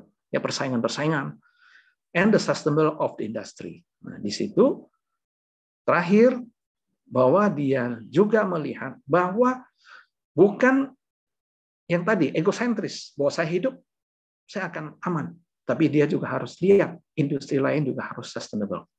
Jadi lingkungan juga harus hidup. Jadi kalau misalnya kita jadi pedagang, kalau masyarakatnya nggak makmur, buat apa kita punya toko? Nggak ada yang beli, lama-lama menciut kan gitu. Tapi kalau misalnya lingkungan kita aman, lingkungan kita makmur, toko kita akan makmur, usaha kita akan makmur. Nah, jadi management is a weighing the present against the future, balancing the short term and the long term. Jadi ini adalah cerita balancing. Nah, jadi balancing ini, keseimbangan ini salah satu filosofi yang dianut rata-rata dari pengusaha dari China, ya, filosofi. Jadi itu filosofi balancing, ya, balancing filosofi. Mereka perusahaan satu ada balancing. Di sini balancingnya apa? Balancing sekarang dengan masa datang. Balancing antara jangka pendek dan jangka panjang. Ya, jadi ada satu falsafah adalah bahwa jangka pendek kita akan boleh menerima satu kerugian, tapi secara jangka panjang kita akan meraih kembali keuntungan itu di jangka panjang. Ya, jadi contohnya sudah ada banyak praktek-praktek begini, ya. Praktek-praktek perdagangan seperti ini sudah lazim, ya, dan sudah bisa kita lihat ini, ya. Nah, contohnya, ya, kita beli barang misalnya, satu harganya 100, ya, beli dua dia kasih diskon, dua jadi 100 lah, dia diskon 20% lah, ya, jadi 160. Beli 3 dikasih lagi diskon, jadi 150. Sering di mall ya ada ya. Nah, jangka pendek kalau dia kasih diskon, jangka pendek kalau dia kasih, biasanya juga beli baju ya mall yang saya sering ya, beli 1 diskon 10, beli 2 diskon 20, beli 3 diskon 30, bahkan ada yang 50. Kalau kita lihat dari secara perhitungan perdagangan, beli 1 dia kasih diskon 10, artinya keuntungan dia berkurang 10%. Ya. Kalau kita beli 2, dia kasih diskon 20, keuntungan dia berkurang 20%. Beli 3, dia kasih diskon 50. Oh, kita untung nih. Kalau kita bilang, wah, rugi dia nih. Diskon 50, kan gitu. Nah, tetapi dalam jangka pendek yang dia lakukan itu tujuannya apa? Tujuannya itu dia adalah sales volume. Ya. Jadi dalam keadaan yang susah, yang dipertahankan bukan profitable growth lagi, tapi sustainable. Dia harus bisa pertahankan bahwa dia sustainable enggak. Bisa juga itu diskon 50, untungnya mungkin tinggal 10% atau 5%, bahkan tidak ada untung. Break even. Tapi kalau dengan keadaan break even, pabrik jalan enggak? Jalan, nggak perlu PHK kan. Tapi kalau dia pertahankan diskon cuma 20%, pembelinya tidak banyak, pabrik nggak break even, PHK, masalah muncul. Nah ini ya strategi dan satu filosofi ini untuk sustainable business ya, dan menjaga improvement in the long term, capability improvement in the long term, bikin satu balancing short term and the long term. Nah itu, jadi filosofi seperti ini itu tidak semua orang bisa terima, ya kan? Karena yang paling gampang, paling mudah dipatahkan adalah ya kalau saya rugi ya saya tutup kan gitu, nggak ada urusan. Nah, tapi kalau pikir jangka panjang, mereka itu masih punya kesempatan untuk hidup kembali, ya. Nah ini adalah pandangan si Huawei ya. Ini ada nggak konsep strategi manajemen yang gagal? Walaupun udah bikin yang keren-keren, hebat-hebat, ada nggak? Ada. Ya, ini di Amerika juga terjadi. Ya, ini ada Dep Store namanya Sears ya. Ini adalah salah satu retailer yang terkenal ya di Amerika ya.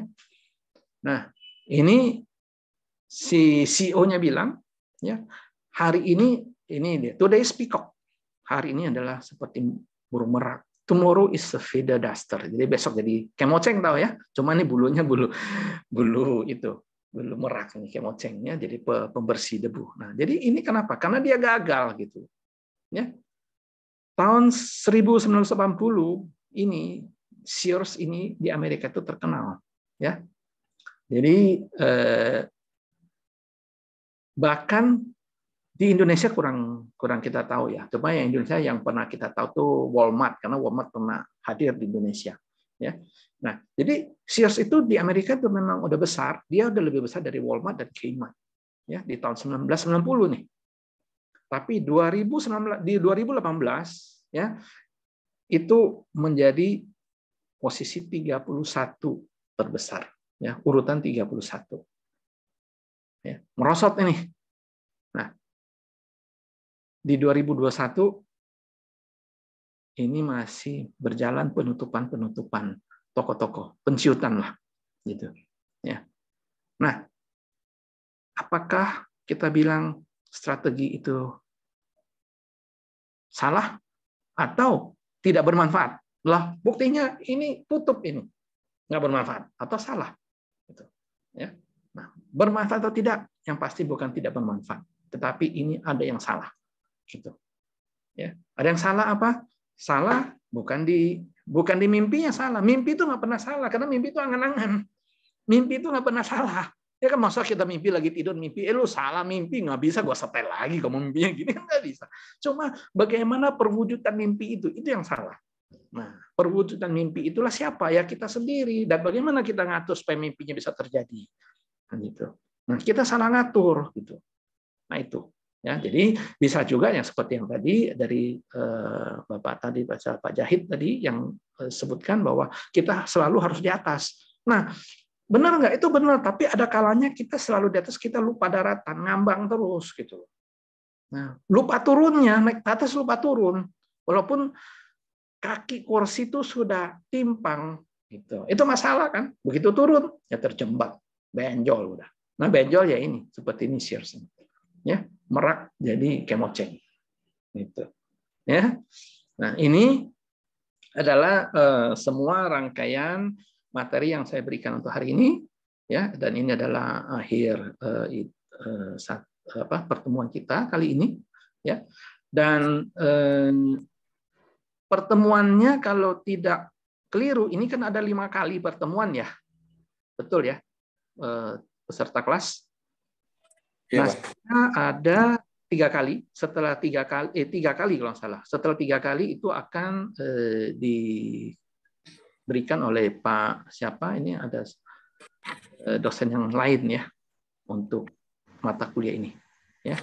Jadi saya akan berikan 3 kali pertemuan, dan saya akan berusahakan kasih materinya sesuai secukupnya. Tapi kalau 3 kali ya nggak habis gitu loh. Ya, jadi materi yang saya kasih ini jadi sebenarnya untuk strategic management ini ada 4 tahap. Yang tadi itu kan adalah pembuka, ya. Tapi sebenarnya pembuka tadi itu udah semuanya ada di dalam, udah. Ya, sudah ada scanning, environment scanning, strategy formulation, implementation, dan evolution. Jadi tadi falsafah dasar strategic management ada di situ semua. Nah, ini berikutnya adalah perintilannya. Perintilannya apa? Di sini ada nanti adalah environmental scanning, ada formulasi strategi. Environment scanning itu adalah scan lingkungan, ya, strategic formulation, dan implementasinya, dan evaluasi dan kontrol. Nah, ini untuk pertemuan berikutnya kita akan masuk ke environmental scanning, ya, teorinya itu. Nah, prakteknya seperti apa? Ya, kita seperti sekarang kita boleh berdiskusi bebas, ya. Jadi kita bisa share pengalaman seperti apa. Oke, ini materinya. Ada yang mau diskusi? Silakan.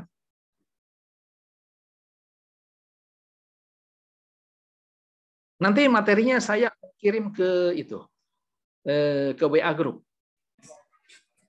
Siapa? Saya akan share ke WA Group. Baik, Pak. Ya, ada yang mau didiskusikan lagi? Silakan.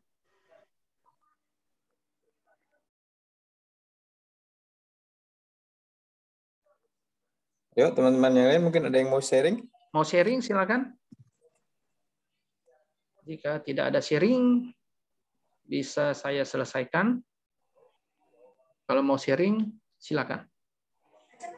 Mumpung gratis ini. Kan sudah bayar uang kuliah, kan gratis dong. Prof, bisa nanya, Prof.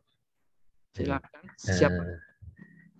Saya kan bekerja di suatu Pak perusahaan. Nurul. Iya, BUMN. Saya Nurul, Pak. Nurul Sabta. Iya, Oke, silakan. Gini, Pak. Dalam hal ini direksi kami kan masih baru. Ya.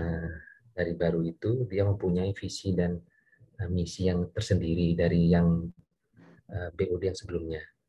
Nah, kira-kira bagaimana itu, Pak? Karena kita sering-sering terkejut atau bingung gitu.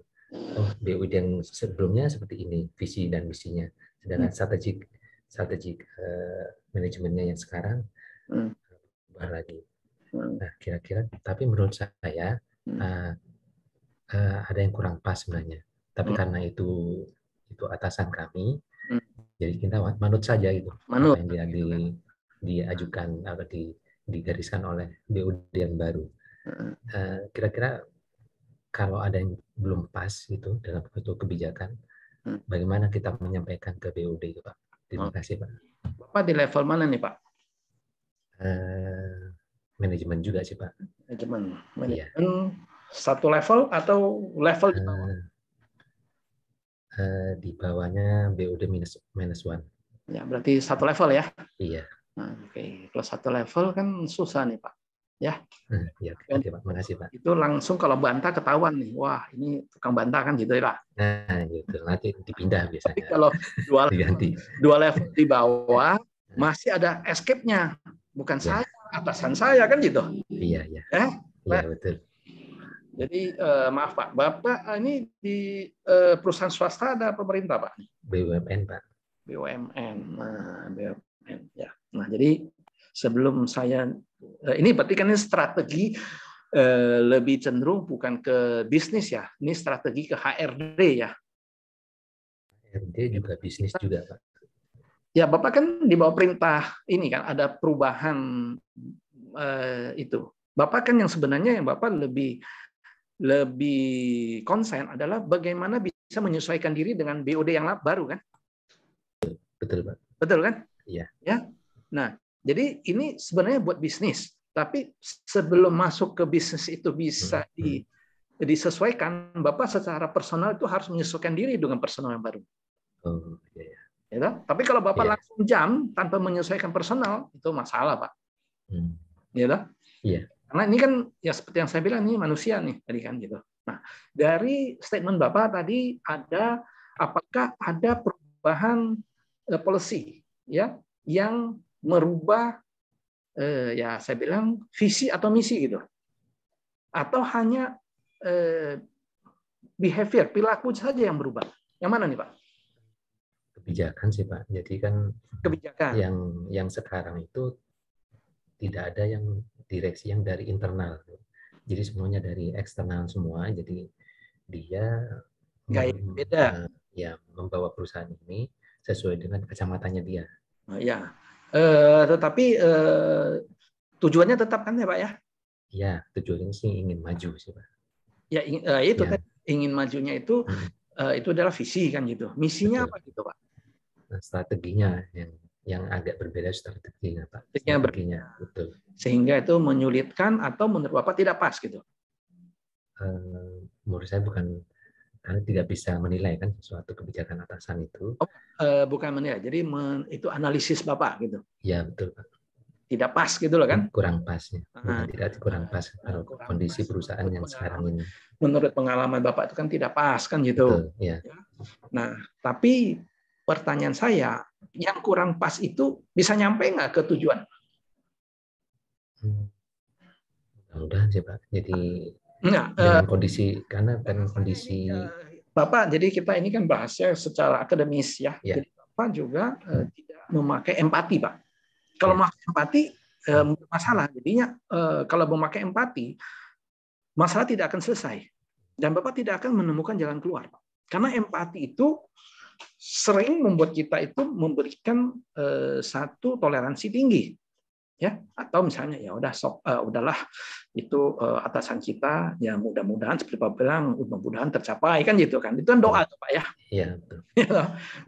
Tapi bukan saya mengecilkan doa itu tidak benar ya, doa itu benar tapi harus diikuti dengan langkah yang pas ya. Langkah yang pas itu apa? Artinya memang udah terarah. Nah, jadi pertanyaan saya tadi itu Pak, apakah yang belum pas tadi, yang kurang cocok tadi, kalau dilakukan terus-menerus Pak, itu akan tercapai nggak tujuannya? Agak sulit menurut penilaian kami, agak sulit karena ya strateginya itu antara sisi operasional dan sisi penjualan itu tidak ketemu gitu sebenarnya. Sulit kan Pak. Komunikasinya antara kedua direktorat itu berbeda sebenarnya. Oke Pak. Nah, menurut Bapak keberhasilan itu atau ketidakberhasilan itu di berapa persen Pak? Untuk saat ini belum bisa dikatakan berhasil atau tidak sih. Analisa Karena masih dalam proses masih. Analisa Bapak. Jadi ini kita analisis, kita kan akademis ini Pak ya. Jadi akademis itu adalah, nah itu ada tujuannya kita masuk ke akademis adalah kita melakukan satu prediksi secara akademis, ya. Nah, jadi secara akademis, ya, secara Bapak prediksi ini, ya, bisa berapa persen dengan gaya yang baru ini, misalnya, 30% deh bisa tercapainya, berarti 70% gagal kan gitu Pak. Ini saya kasih contoh. Nah, kalau memang begitu, artinya lebih banyak gagal daripada suksesnya kan gitu. Ya, kalau 30% yang bisa sukses berarti itu kalau bahasa orang yang berspiritual, yang punya keyakinan itu adalah mukjizat kan Pak? Ya, berarti ada mukjizat yang terjadi sehingga berhasil. Nah, kalau kita abaikan itu mukjizat berarti ini bakal gagal kan gitu. Ya?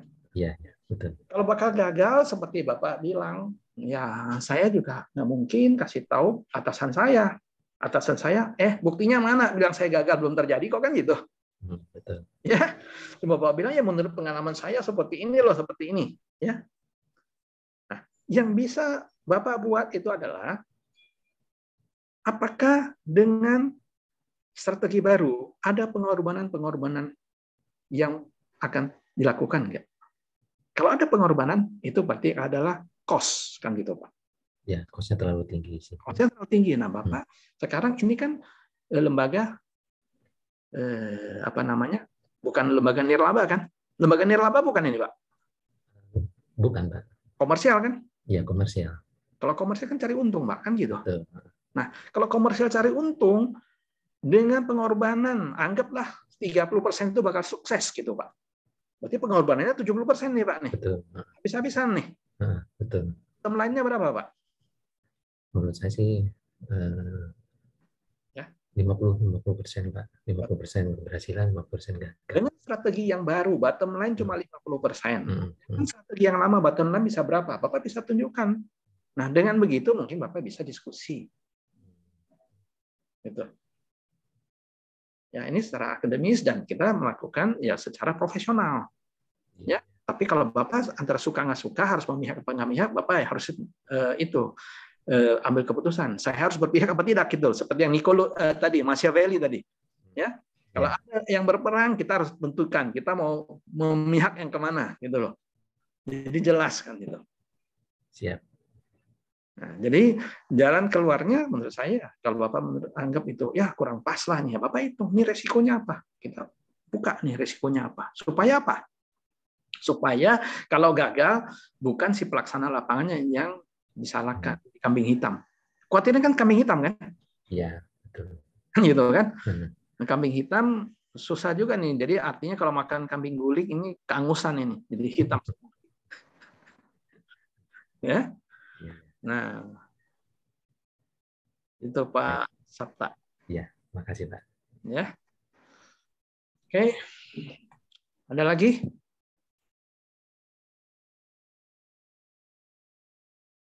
Baik Pak, izin Pak. Iya, siapa? Tadi terkait dengan founder Huawei tadi Pak. Katanya menarik untuk disimak nih Pak. Ya mana Huawei? Huawei Pak. Oh, Huawei. Ya, silakan. Untuk disimak Pak. Izin Pak, Huawei itu kan mengusung dengan strategi pertumbuhannya dan perkembangannya industri serta mencakup beberapa lini atau termasuk ekosistem, lingkungan, dan balancing tadi Pak. Ya. Dia sudah melakukan bermitra atau kerjasama dengan Indonesia, kalau nggak salah dengan Sinarmas, ya. Mengunggulkan beberapa produk termasuk industri alat komunikasi HP, ya. Dan WiFi portable yang modem tersebut, Pak. Memang sudah berkembang, Pak. Tapi akhir-akhir ini beliau kalau nggak salah, ya mohon maaf, kalah bersaing dengan industri alat komunikasi, mohon maaf menyebut mereknya Pak, Samsung Pak, yang tadinya hanya sebuah industri kecil yang di Gang 6 di Korea. Tapi akhir-akhir ini sama-sama kena pandemi Pak. Ya, oke.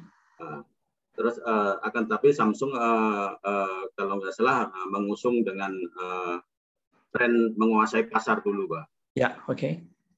Sedangkan si Huawei tersebut mengusung dengan teknologi sebagai ekosistem, lingkungan, dan lain-lain, termasuk sebagai apa itu, memanjakan konsumen, Pak. Ya, oke. Itu strategi-strategi itu kelihatannya akhir-akhir ini Huawei tergerus dengan produk Samsung. Ya.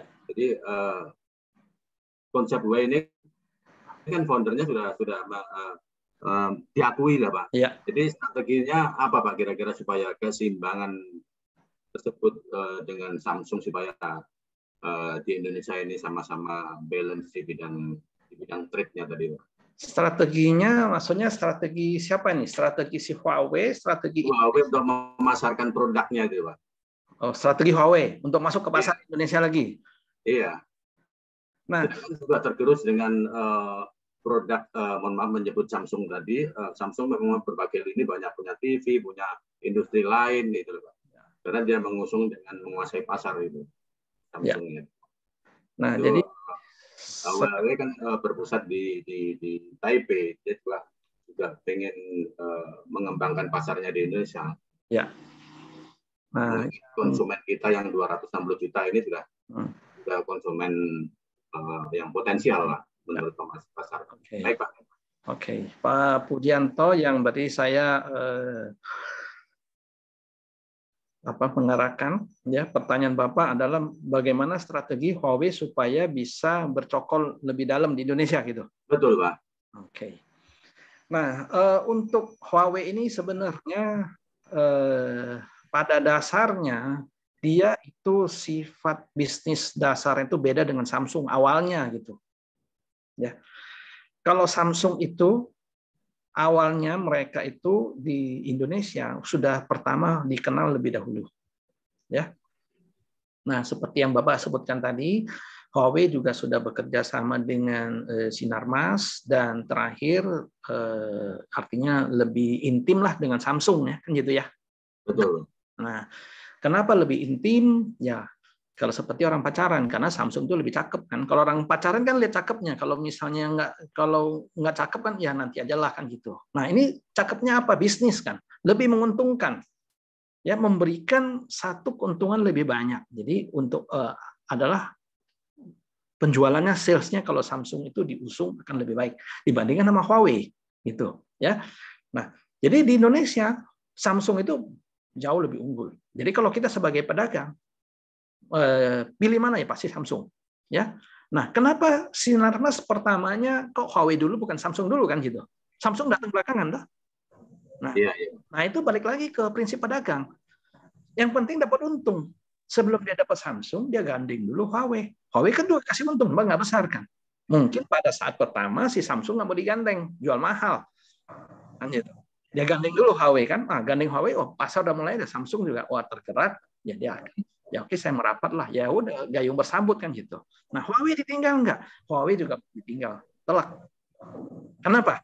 Karena Huawei ini ya untuk jangka panjang ini masih bermanfaat. Ya, karena kenapa? Karena Huawei itu di Indonesia memang belum terlalu besar ya, tetapi di Amerika dan di Eropa sudah merambah Huawei teknologinya. Ya, walaupun dia bukan teknologi dengan konsumen, tetapi adalah jaringan-jaringan komunikasi ya, pendukungnya. Ya, jadi waktu itu ya Huawei itu yang bisa begitu dikhawatirkan karena apa? Jaringan 5G-nya itu bermasalah itu sebenarnya. Ya. Sampai di Amerika, kenapa Huawei di-ban? Ya, karena kenapa? Yang kena itu bukan hanya di jaringan itu aja, jadi dikenanya di produk langsung ke itu. Jadi di Amerika yang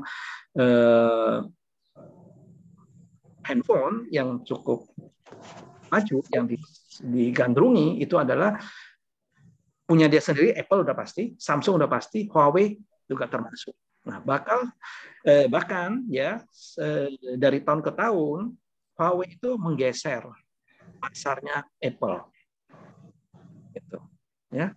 Samsung geser nggak? Samsung nggak gitu geser. Yang kegeser itu Apple. Nah, kenapa? Karena teknologi atau features yang ditawarkan di Huawei itu bisa menggantikan features Apple, walaupun tidak secara 100%, tetapi si pemakainya nyaman mendapat features itu. Nah, itu yang dikhawatirkan. Jadi sebenarnya strategi yang dilakukan Huawei sementara ini, ya kalau pandangan saya, dia bukan untuk jangka pendek, dia tahu jangka panjang. Nah, yang penting saya dapat gandengan dulu, Sinarmas misalnya. Sekarang mau ditinggal, kan terikat kontrak, nggak bisa tinggal kan.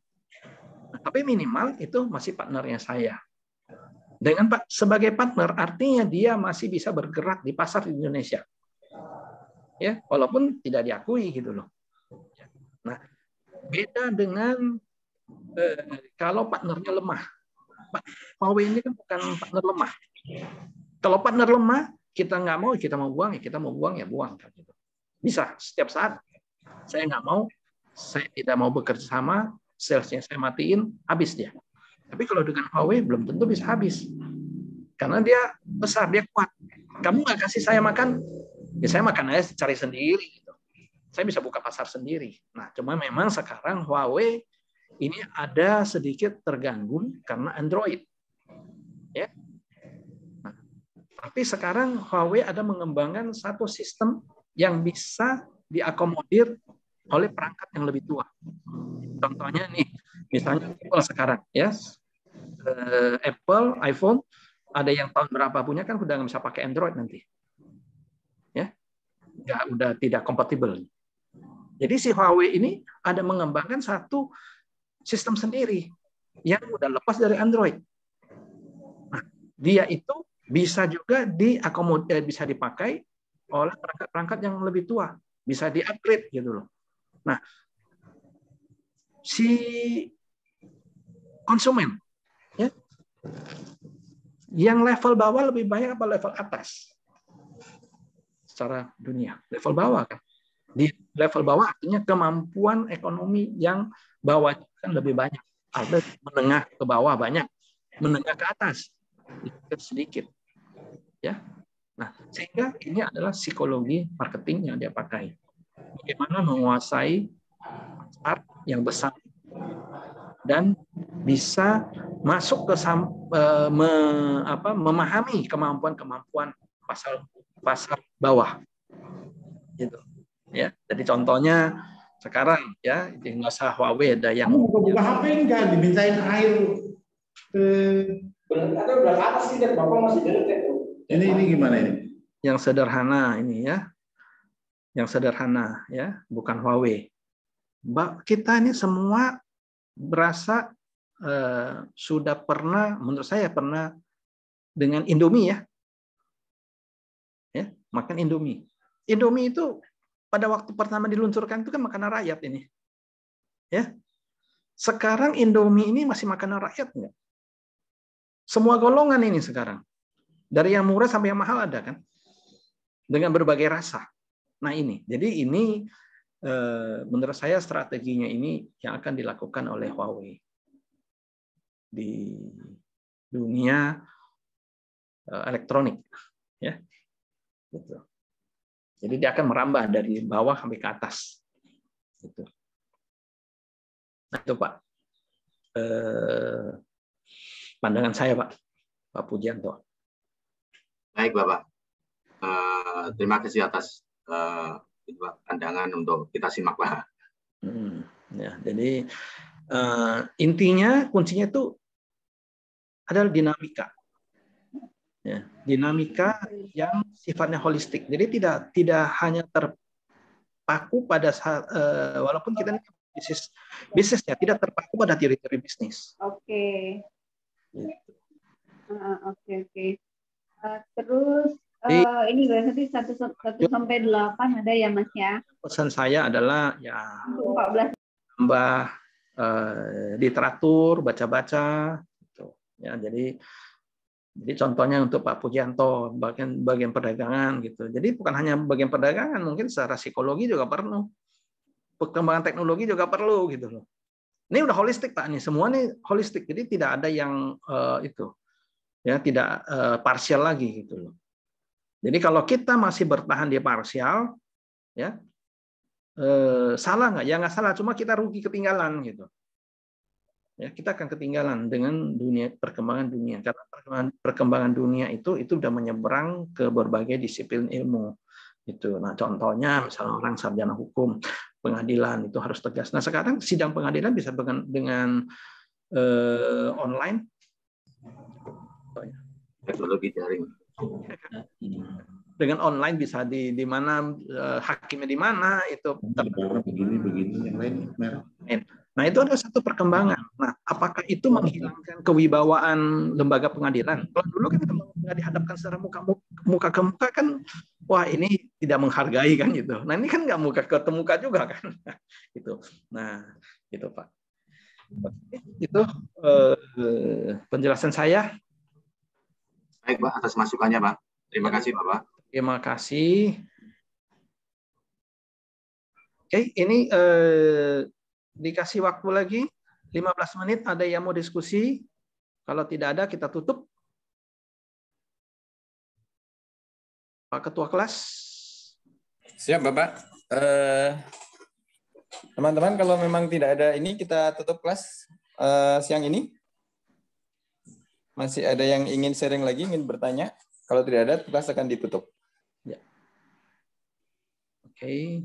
Ya, mungkin ditutup Pak, karena mungkin juga teman-teman nanti masuk ke ada 3 mata kuliah, jadi mungkin butuh. Ya, betul, butuh konsentrasi dan perjuangan. Gitu, ya. Dan memang terima kasih banyak Pak Jim ya. atas ininya. Ya, curahan ilmunya ya Pak. Ya, oke, sama-sama diskusinya. Terima kasih semuanya. Semoga semuanya bermanfaat ya. Terima kasih Bapak. Ya, Terima kasih Bapak. Sampai ketemu. Terima kasih Pak. Terima kasih Pak. Terima kasih. Oke, terima kasih.